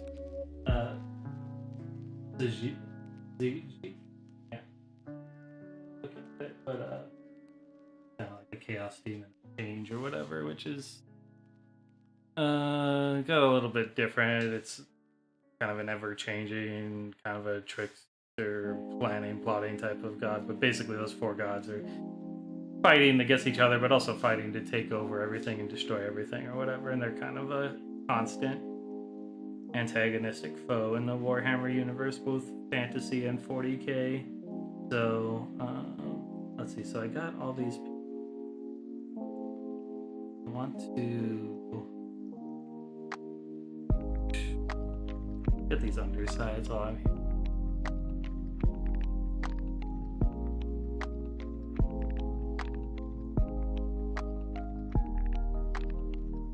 But then you have some more traditional races. You have like the elves, so you have high elves. You have wood elves, so basically more nature-focused elves who kind of isolated themselves from the whole high elf society. You have dark elves who split off from high elves and more evil aligned and do torturous, dark, evil things. Clearly. Then you have the dwarves, and not as it was officially supported at one point, but in later editions, not so much. You have chaos dwarves, so dwarves that were, you know, worked for chaos or tainted by it, although they, you know, it kind of depends on how the lore is. But then you had these forces of like destruction, so you had your classic orcs and goblins who just loved to fight and wanted to get into fights and destroy stuff. You have the rat men called Skaven, who are obsessed with warpstone and their clans and want to, again, take over. Like all the dwarfs are kind of major enemies, but also mankind is and stuff. And then you have like ogre kingdoms. Ogres are kind of their own thing, but ogres are also like mercenaries. A lot of times they could join other armies. And then you had kind of these undead type of factions, like you have vampire counts. So kind of from within the Empire area. Get this back in focus. Rose this Karl von Karstein, I believe it was, and his ilk that basically became vampires and raised undead, and their whole army is about, vampires and zombies and dire wolves and banshees, stuff like that. And then you also have Tomb King, which are kind of more Egyptian themed, but I don't remember all their names and theming offhand, but I believe it's kind of more of a story of them kind of wished their equivalent of a pharaoh or whatever wished for immortality but didn't really specify, and they kind of ended up immortal, but they're all like skeletons now and such, which is not what they really wanted. But so it kind of essentially an Egyptian-ish skeleton army.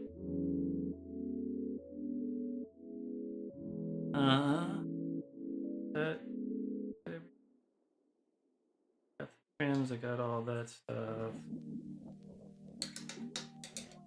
Alright. And then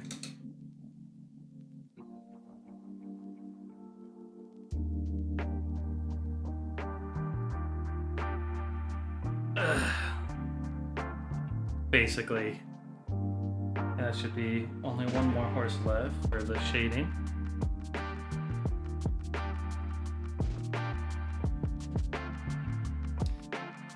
And then on top of that, there's an army called the Lizard Men, which are various, as you can imagine, lizard men who were actually kind of older than all the other races put there. And they were kind of placed on the planet by the old gods to kind of act out their plans and stuff and basically fight against chaos. And they have these ancient giant like toad type creatures that are super powerful mages, lizard warriors, and a bunch of crazy stuff, very kind of like Aztec themed. And then for the chaos, there was already like the human turn corrupted by chaos, the warriors of chaos. But then there's also like an entire army based around just the chaos demons summoned from the different chaos gods. So a whole bunch of different armies you could choose from and factions to play as and different scenarios you could play out, and very wide and rich world lore wise.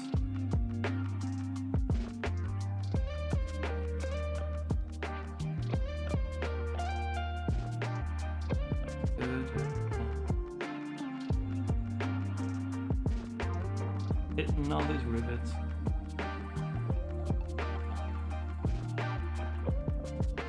The last horse fading, and then we get to go to highlighting finally.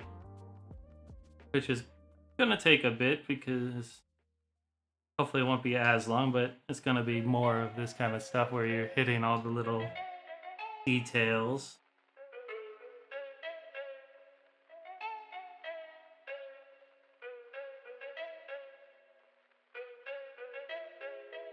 Okay. Get these other rivets.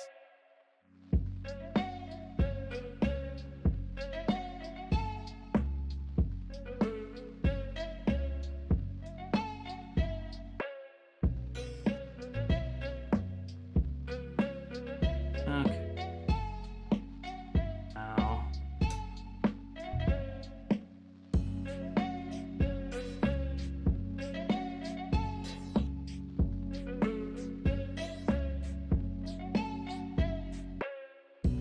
Try getting this neck panel.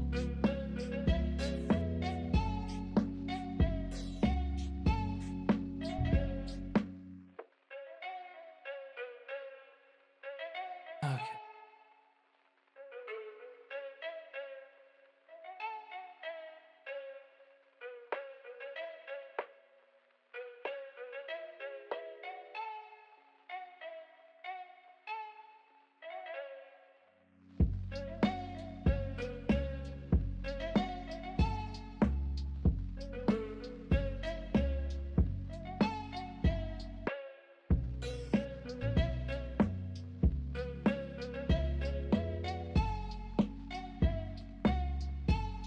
Alright.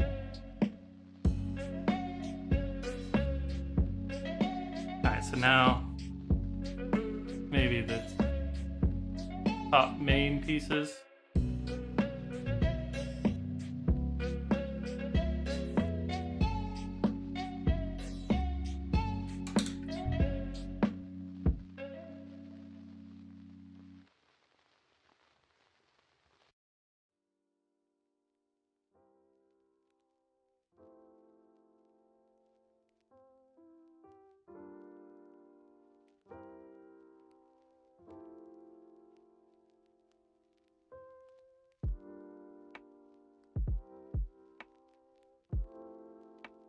The challenge to try to make sure I load up my brush enough, but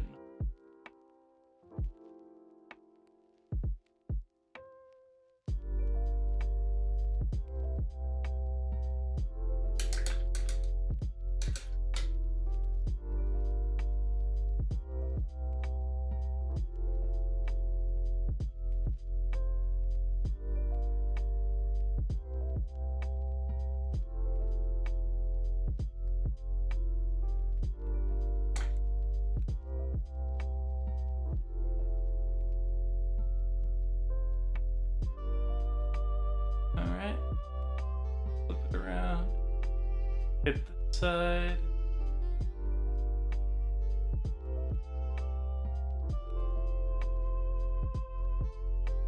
Alright. Start at the top.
A little darker, and then I could fade it out some more.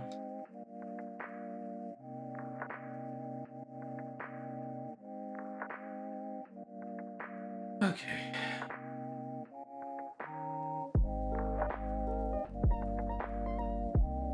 And let's get inside here.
ready to here. Cool. All right. I think it's panel time.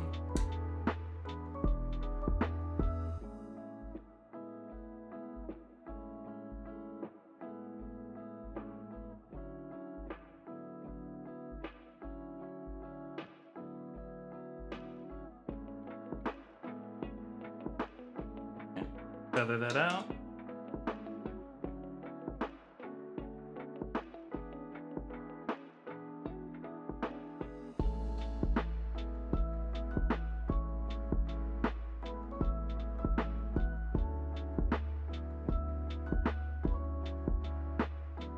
Beat the devil.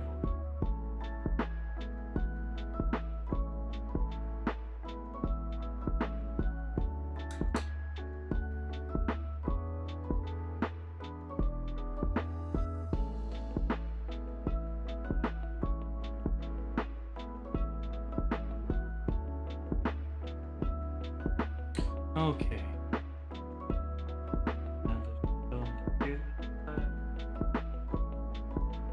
Gonna feather that out.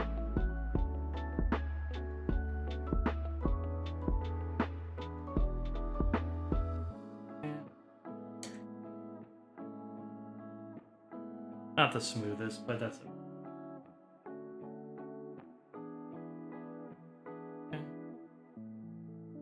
This.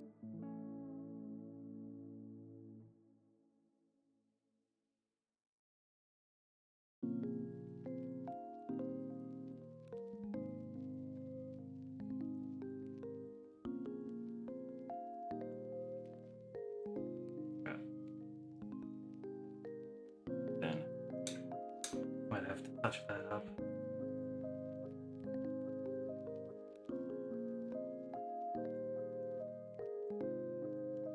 That up. I fiddled around with the other one too much. All right.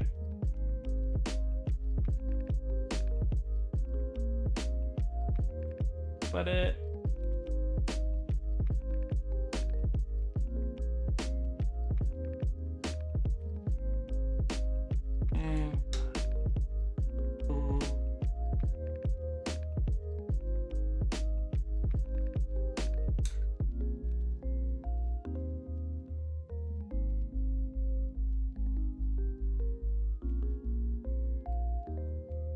That in focus.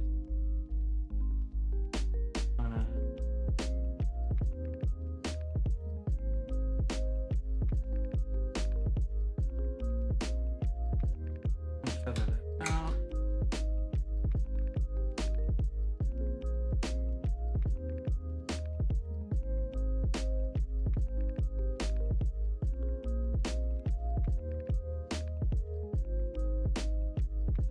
All right. Now for the back.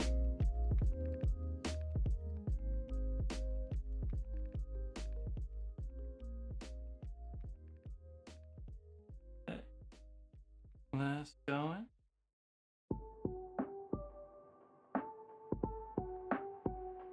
Okay. Feather.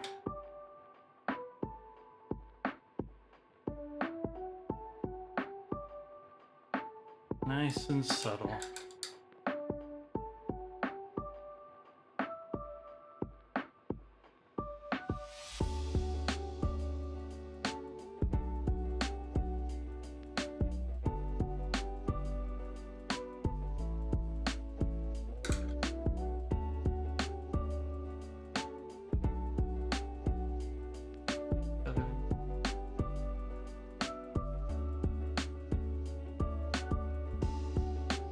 Nice, nice, nice, nice.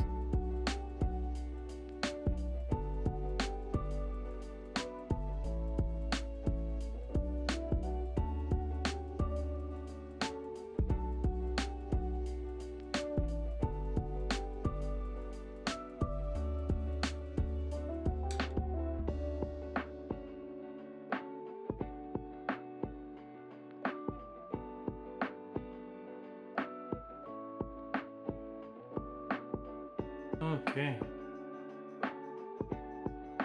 Yeah.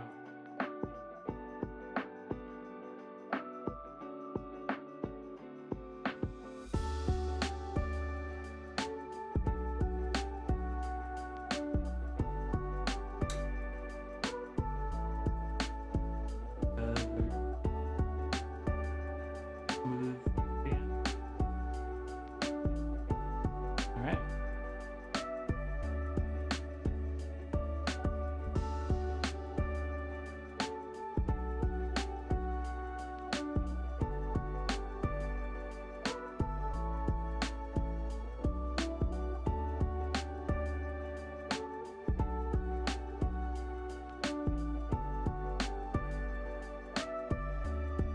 Okay, here we go.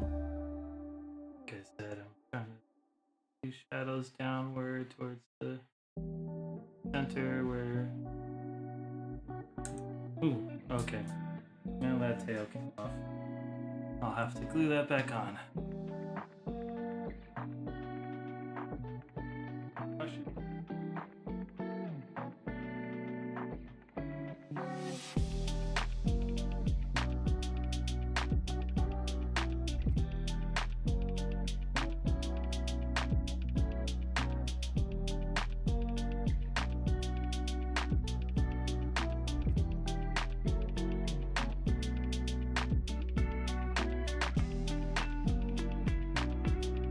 That's good.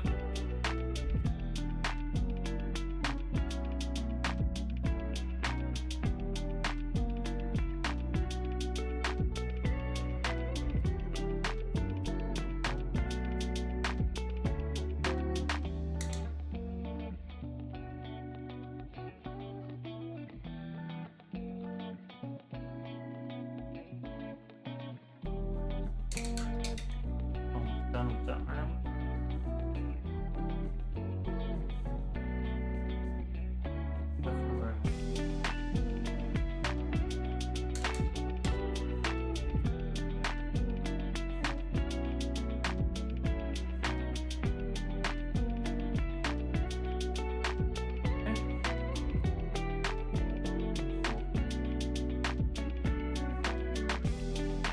I'll work on this face.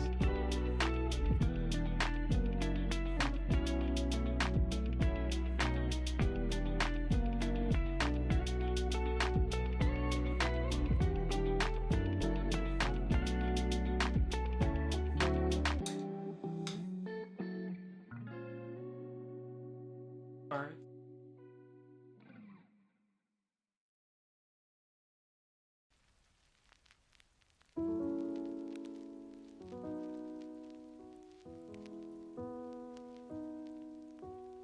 Other side.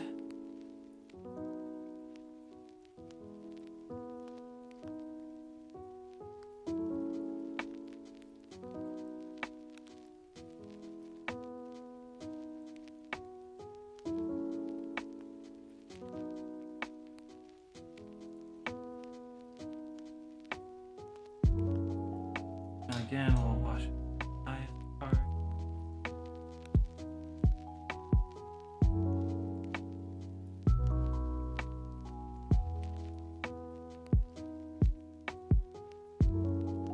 Okay. Cool.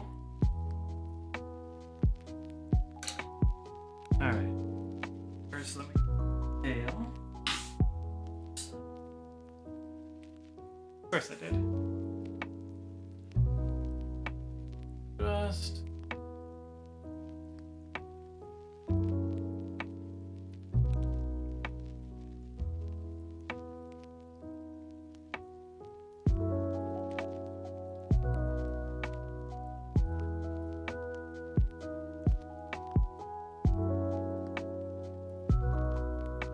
Okay.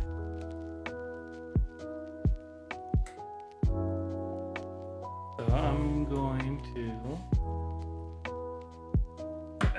get some of this gold. Clean up that front panels.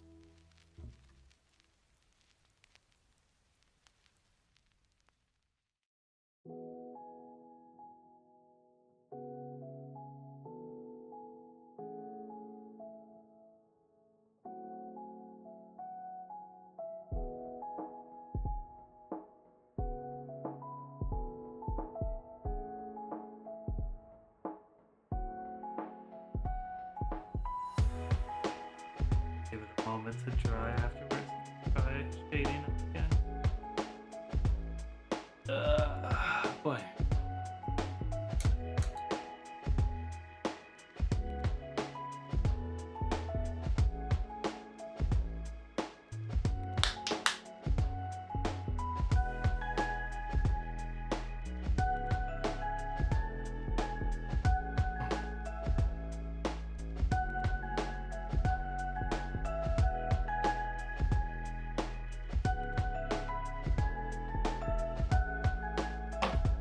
Alright, and while I'm waiting for that, I'm also going to just take out my super glue and glue that tail back on.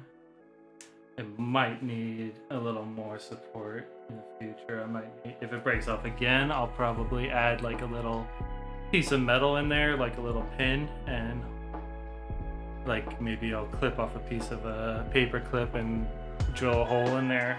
But let's see.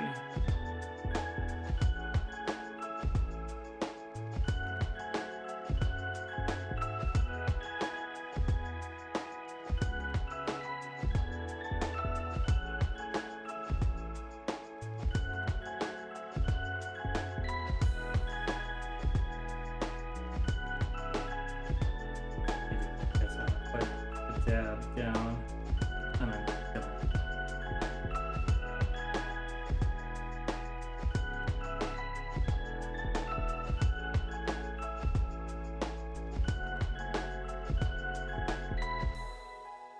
okay.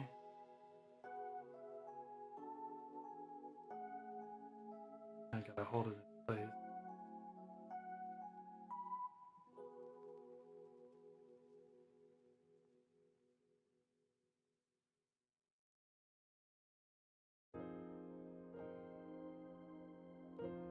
Only thing about this is my hands are sometimes kind of shaky, so it doesn't always hold in place correctly.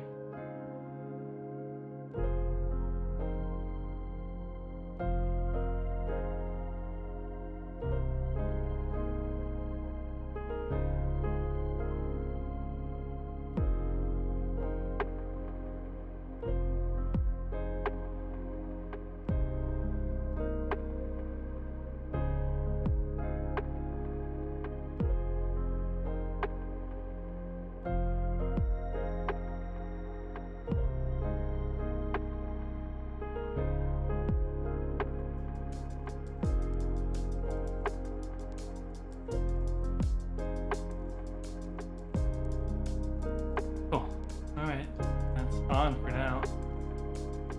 Like I said, if it breaks off again, I'll find a way to get a little more secure.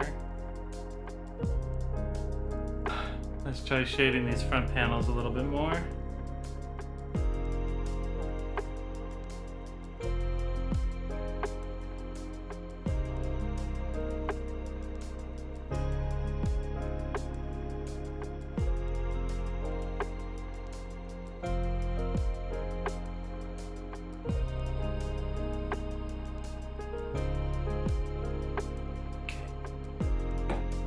Focus. Bring it over here. Don't want it to go that much.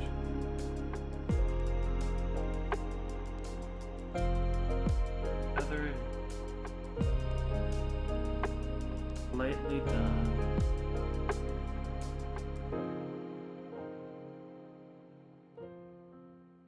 This side.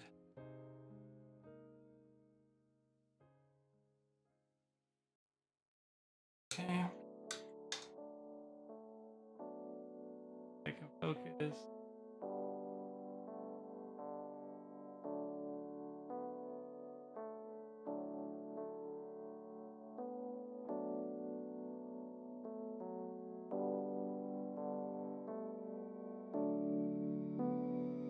Alright, well, that's fine. Okay, so now I think I just need to do the under trim on this, and it should be okay.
All right, I think that's the shading part of it done. Nice, nice, nice. So now we can finally move on to the highlighting part. So what I will do is I'll walk away for a second. I'm gonna clean my water, grab a new paper towel, so everything's fresh for this.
Now we are going to use a mix. I gotta find my silver.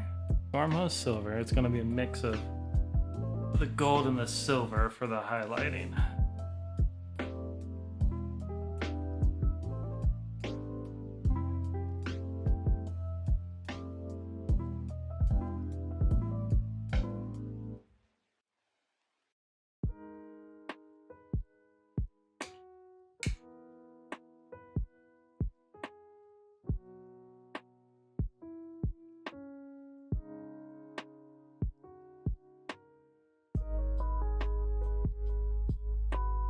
Okay.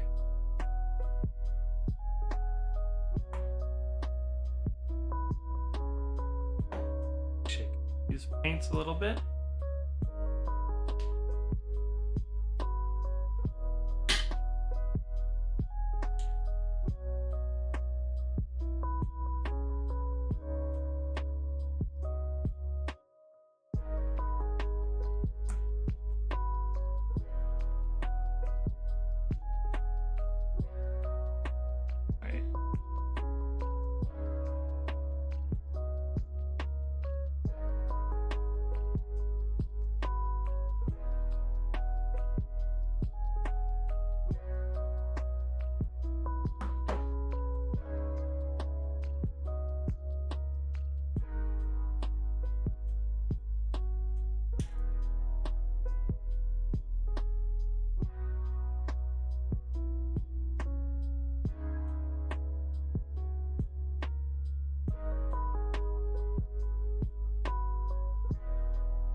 This first one's gonna be a pretty subtle highlight. It's still gonna be it's gonna be a lighter golden color. Oops, lose my brush. Jeez.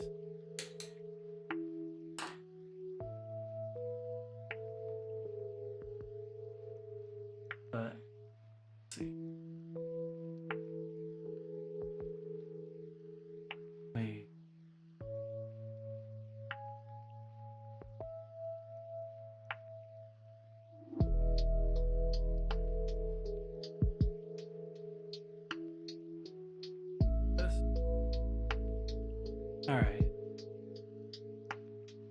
So what we want to do now is we want to pick out the highest points. Put highlight on.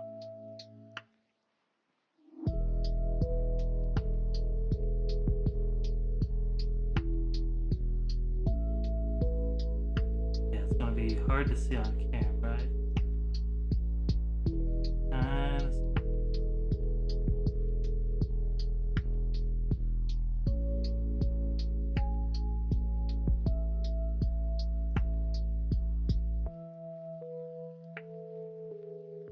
Sorry, but so far off. Try this back.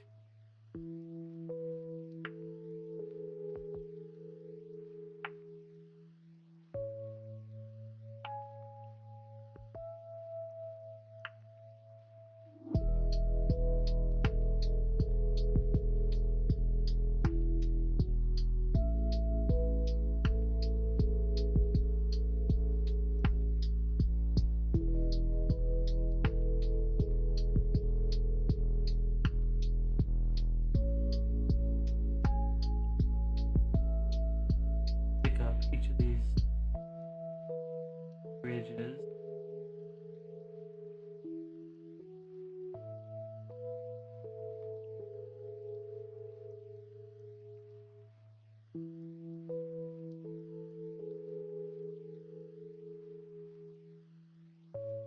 Okay.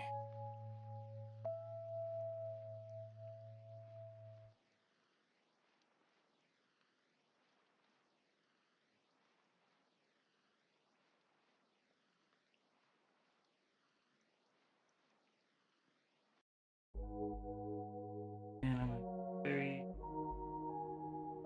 tips.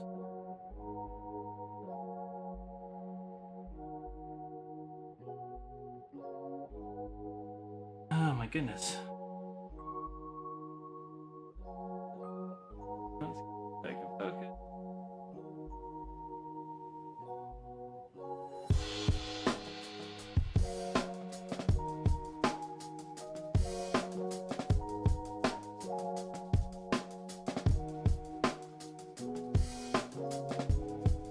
Kind of a little bit thin.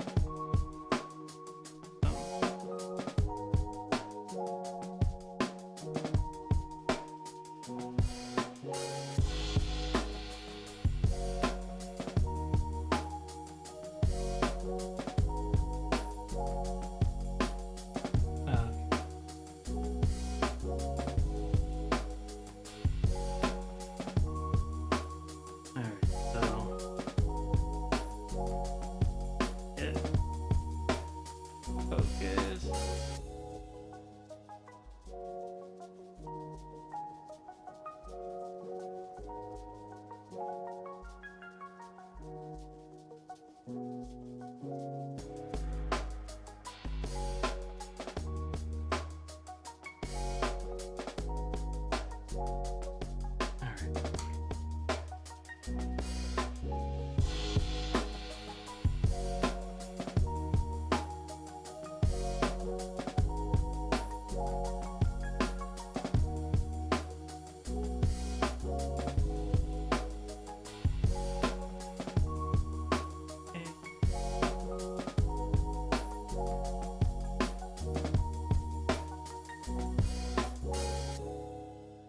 Alright, so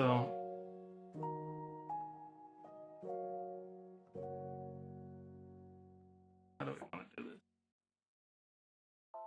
Keep on hitting these bridges with this.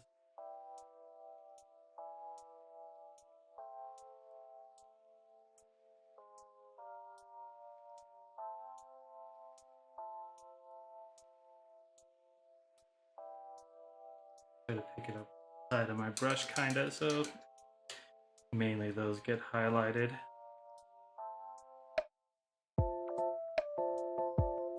I hope this isn't too watered. Got it into a wet palette.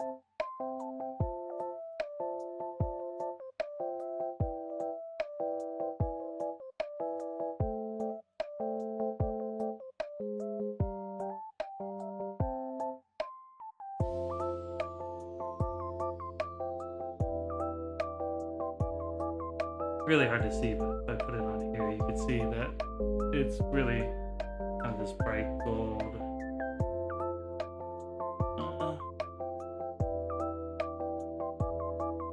Let's put it on these rivets.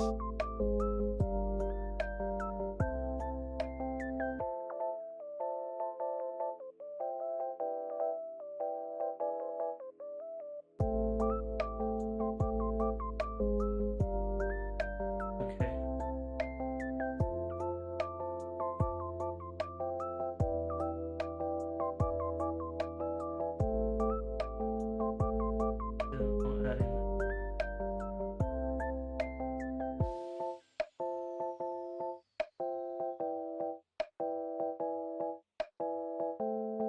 Okay.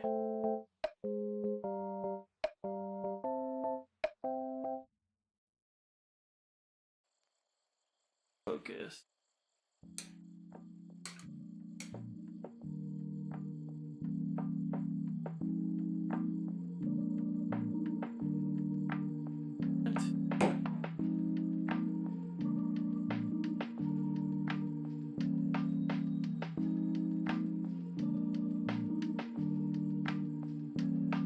Okay.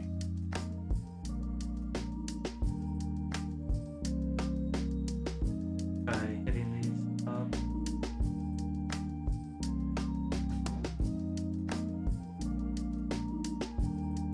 Bridges.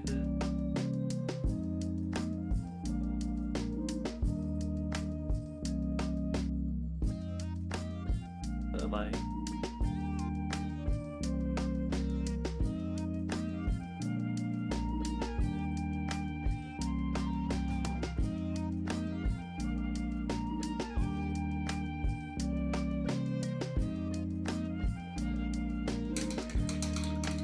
Load up a brush some more.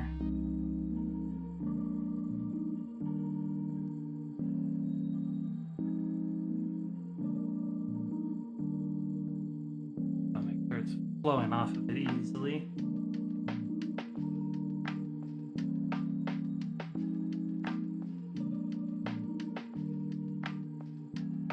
The very tips of these rivets.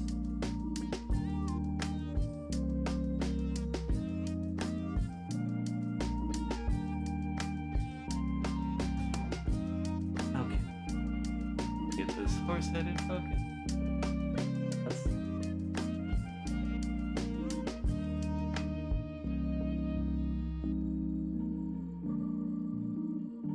Put these ridges up.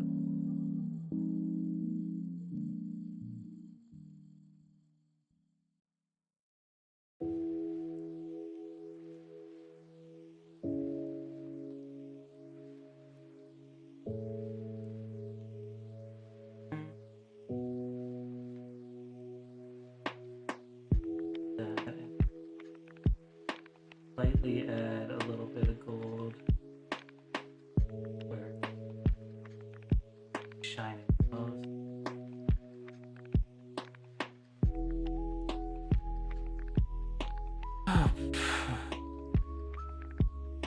Okay, get into his here.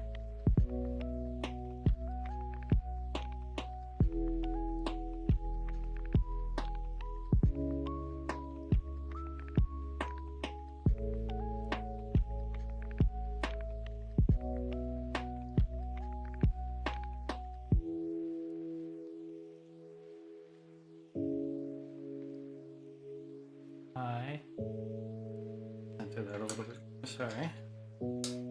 Hard to keep track of everything.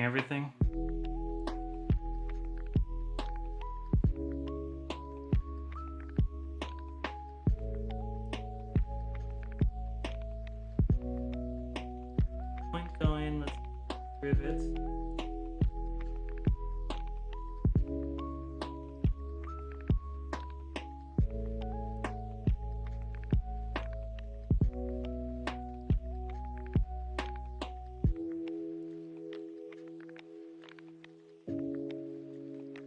I want to definitely get these ridges that are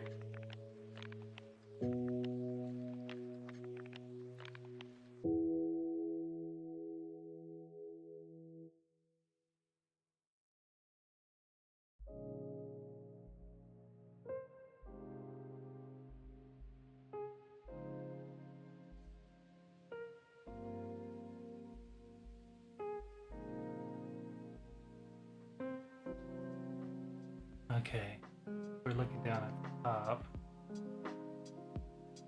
Center line is definitely going to get hit with the light.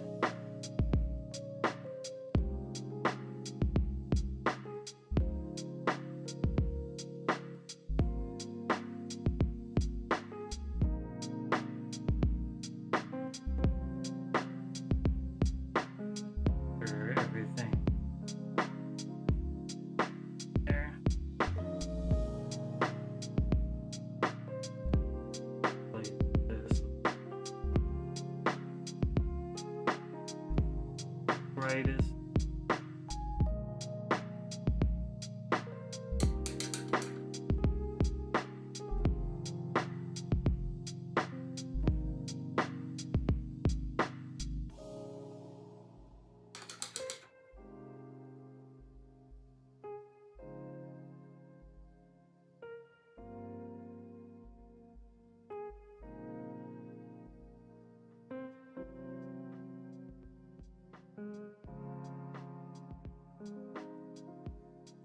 Okay. Let's back up the view. Alright, so let's start getting these. I know I got some, but I definitely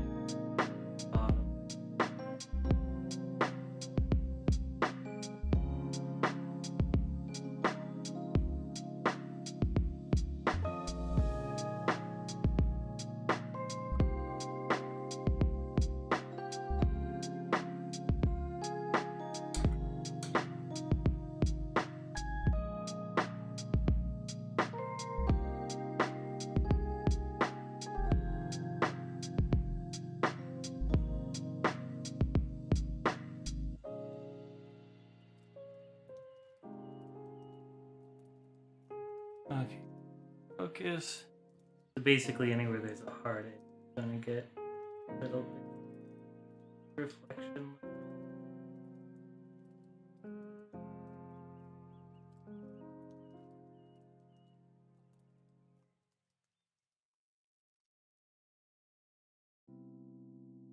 This.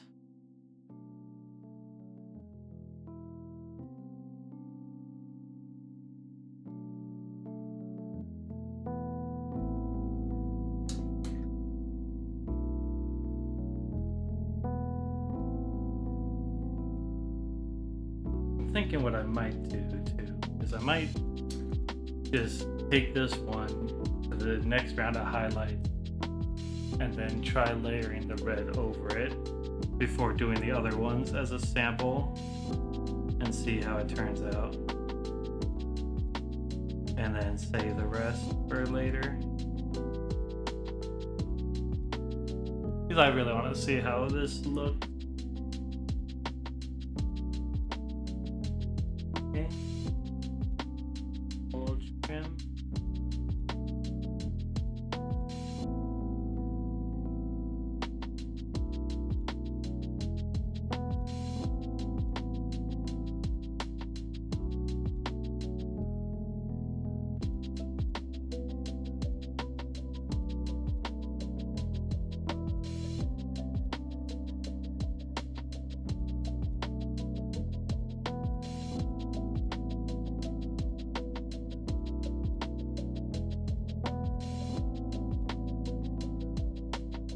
What level I want to take it on.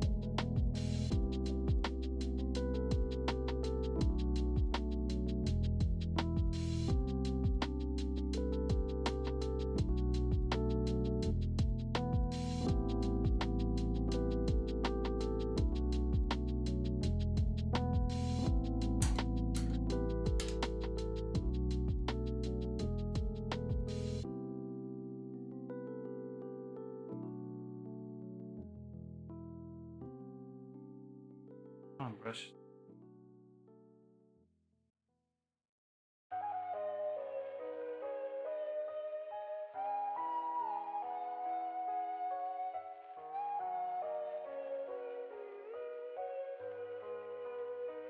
Yeah, I'm trying to make sure to do the upper lips and not erase the shading that I did.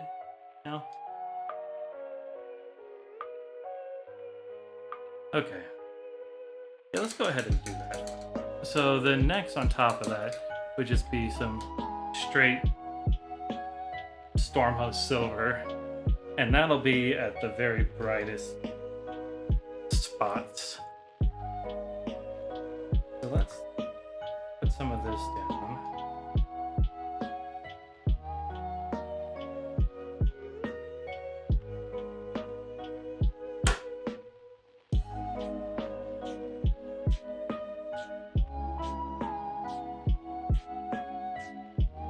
Alright, so where we want this, definitely want this up top. So it's gonna be like where this reflection is so bright. So up tops, at the corners, like where that meets.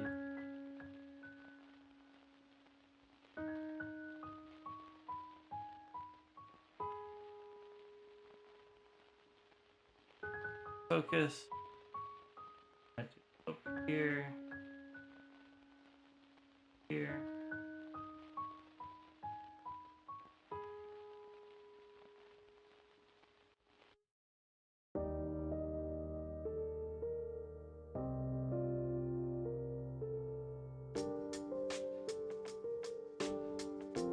So you can kind of hopefully already see the contrast between the lightest and the darkest spots.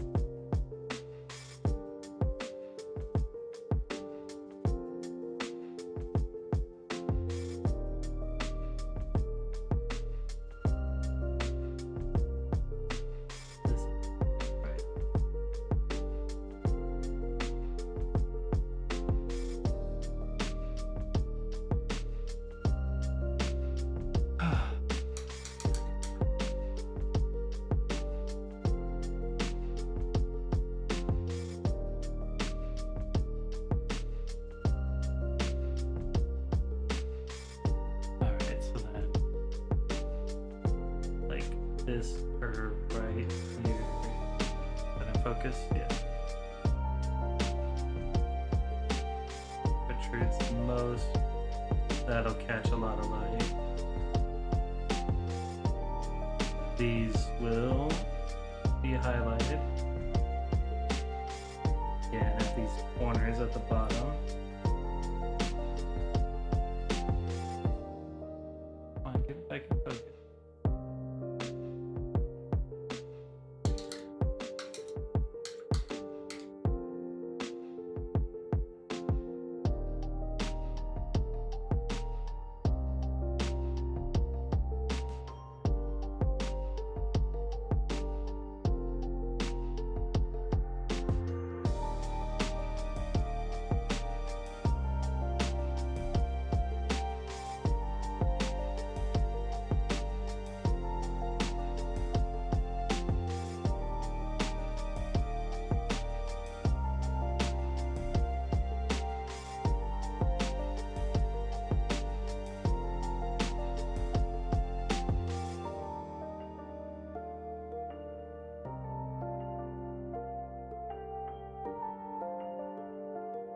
Okay.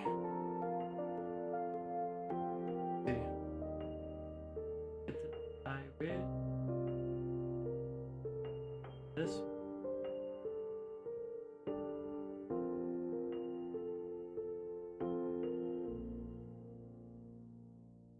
And again, where these corners.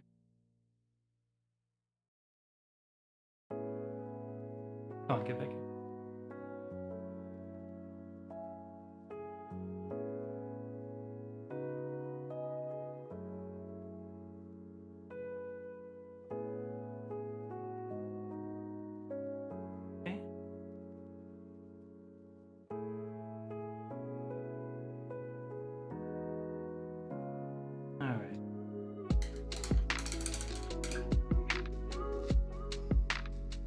Now we'll hit just these tips.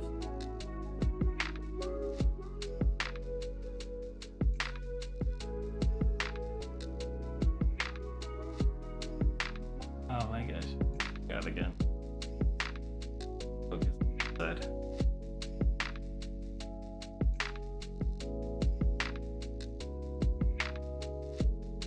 Okay. And then on the horse, gonna do the tips of these ridges.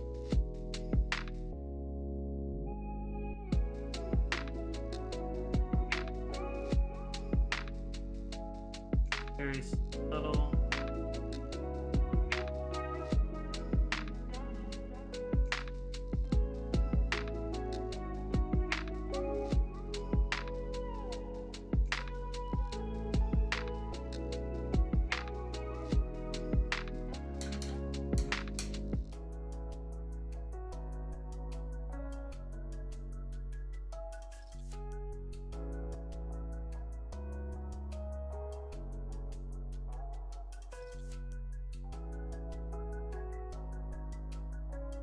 Here.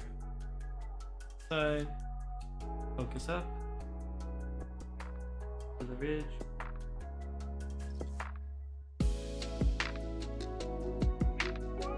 Nice and light.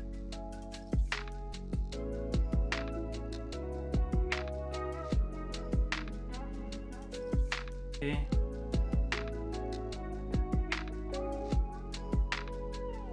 And then I'm gonna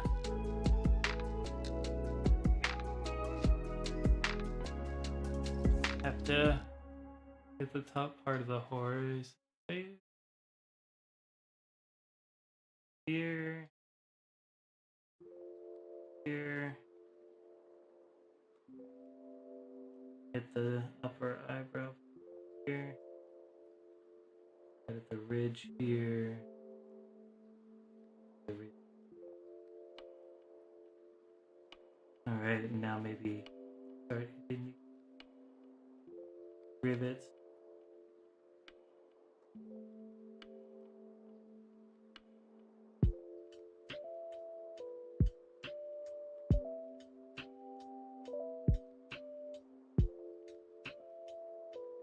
Just touch on each of them.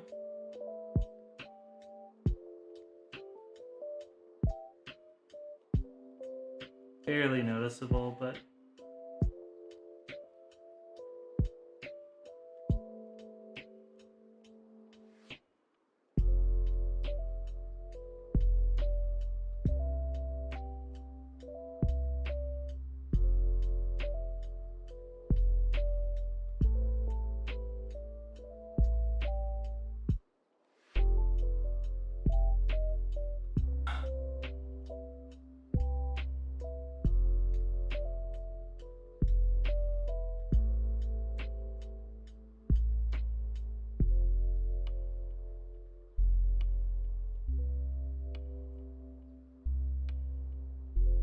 alright.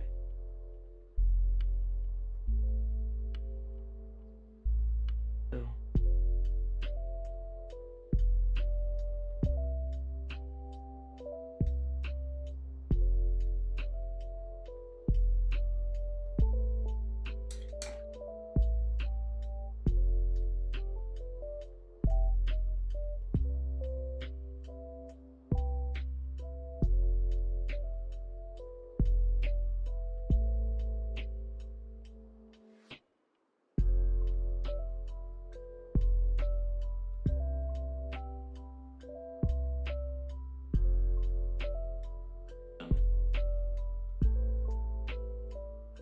alright, try horse.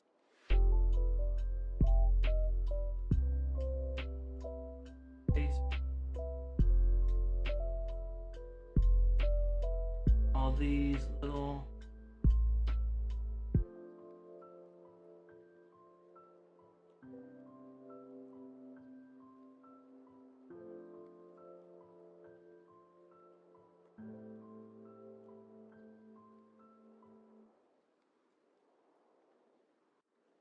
okay.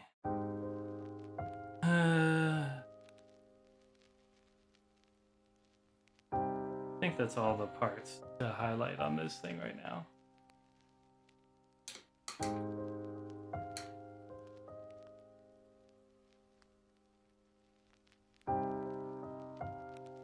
So I think now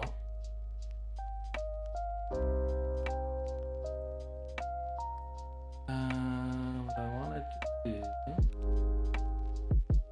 let's see, I gotta find the correct colors. We want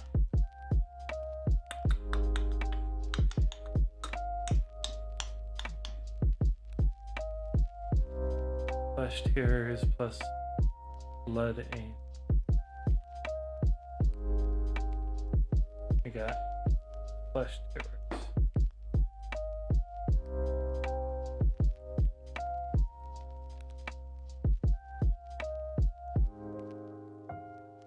Wait, where's blood aim?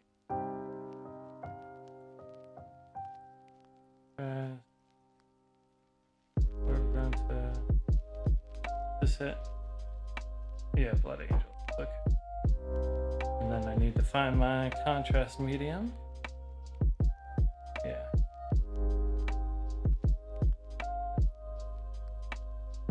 Okay, so we're gonna do a mix, 1 part flesh tears, 1 part blood angels, and 1 part contrast medium. And we're gonna apply this basically kind of panel by panel. And we're gonna just try to make sure it doesn't get applied with too much excess or anything.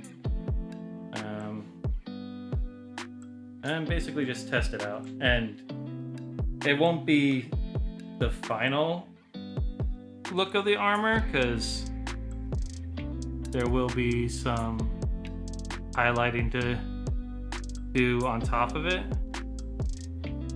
But this will just at least get the color over the oh, it's not open yet.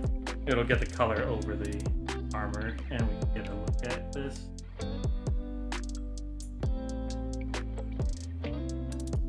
Okay.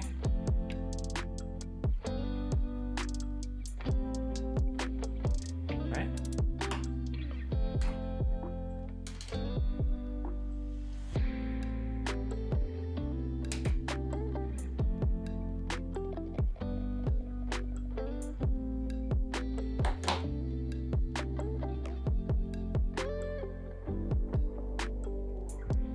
Goes okay. All up. All right. There goes nothing.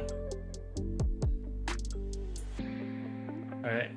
So let's put this into focus. Let's start with this back. So let's lay this down.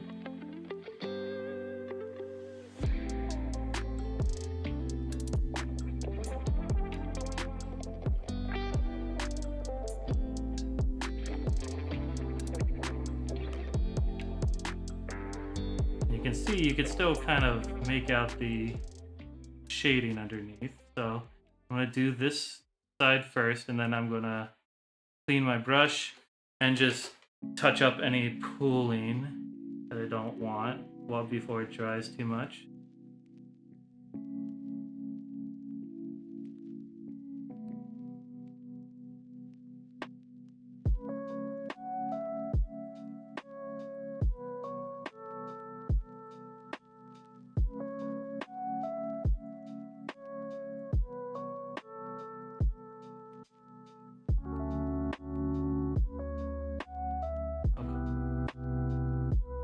Getting the hang of using this. The thing is like once it dries to a certain point, you don't want to futz with it too much anymore.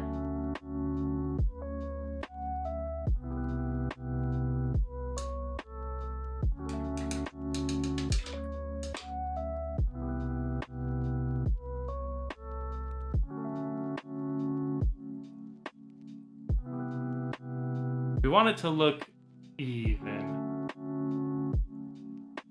I think that's kind of what we're going for. Try to take off any excess pulling.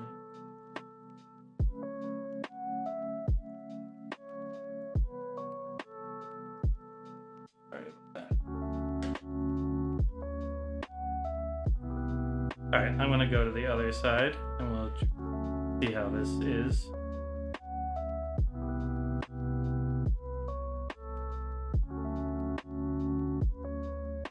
Alright.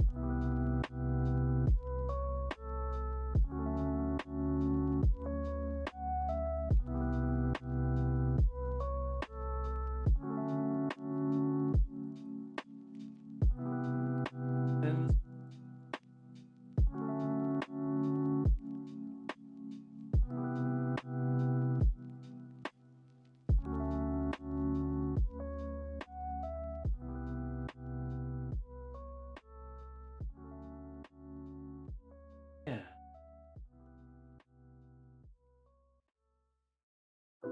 Yeah, okay.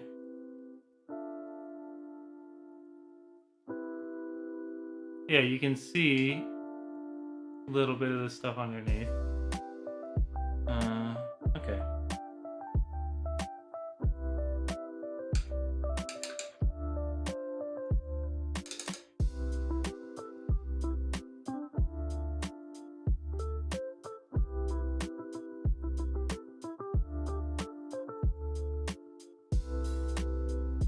Don't want to go too thick.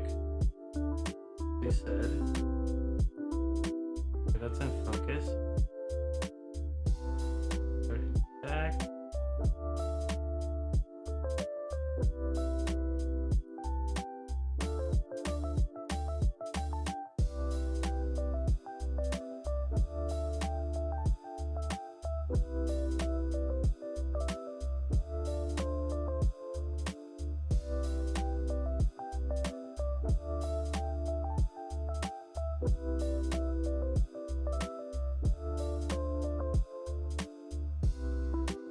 This will definitely have some pooling that I need to clean up. So let's do that before it dries too much. Okay.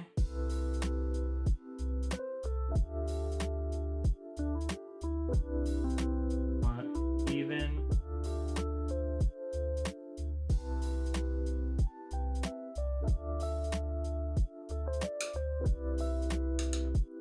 You can see how this contrast has more of a tendency to pull in the fine details up here.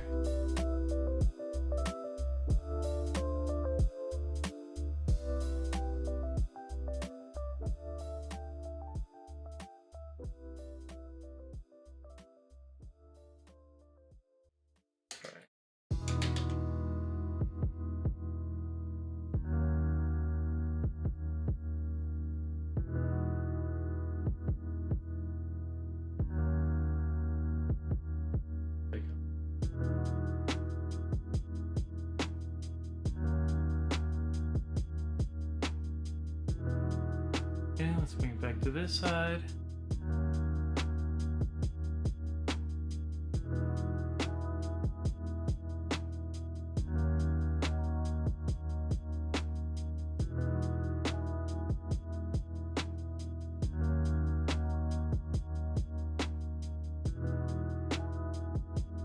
A little bit more.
And it's hard to tell when it's still wet, but after it's dry, this is actually looking really nice for the armor on here.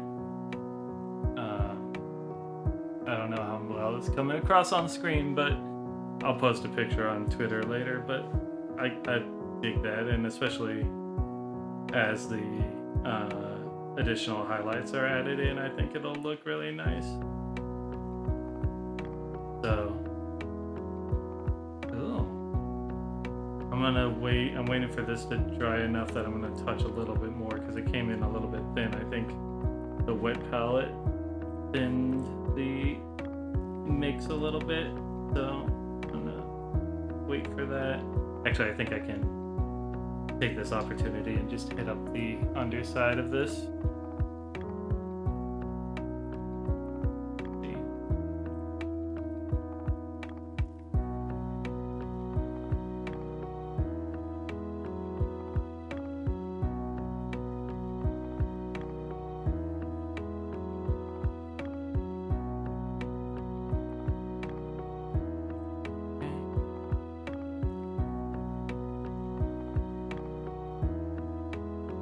Focus for y'all.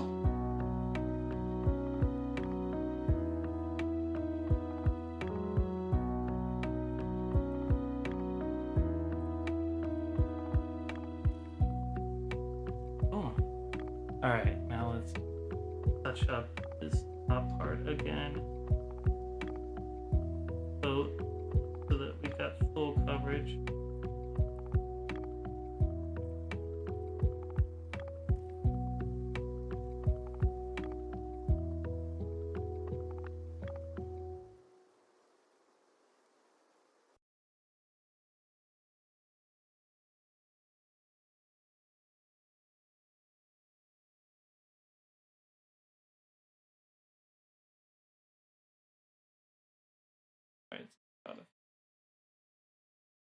I think I hit.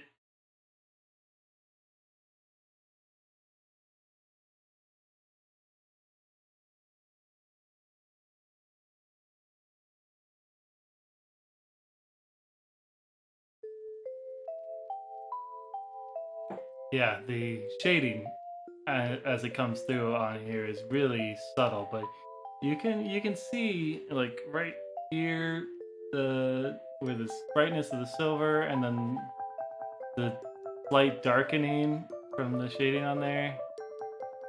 Very subtle, but it's a nice effect. And then all the rivets, especially up in the upper part. A lot of work, but I think it's worth it. It'll definitely look nice when the knights are on it.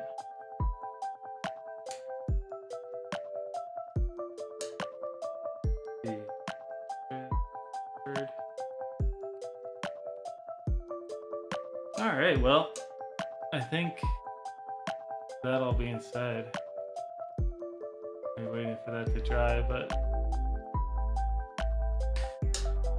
I think that's enough for today. I think I should go take a break and plan out the rest of everything, but I definitely enjoyed making some progress.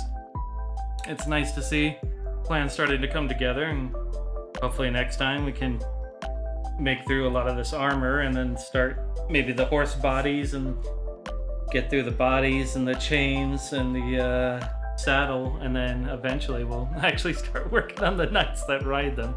But yeah, I appreciate everybody who came by and visited and hung out and chatted. So I'll be back next week as usual, back for on Thursday, Tales of Fantasia, and then Friday, I believe I'm going to be starting Dream Daddy, which I've seen before, but I just want to play through it. So come on by and we can have some fun with that. And yeah, thank you again for coming. I really enjoyed it. Hope you have a good day and take care. Bye. You don't want to go in front of the screen.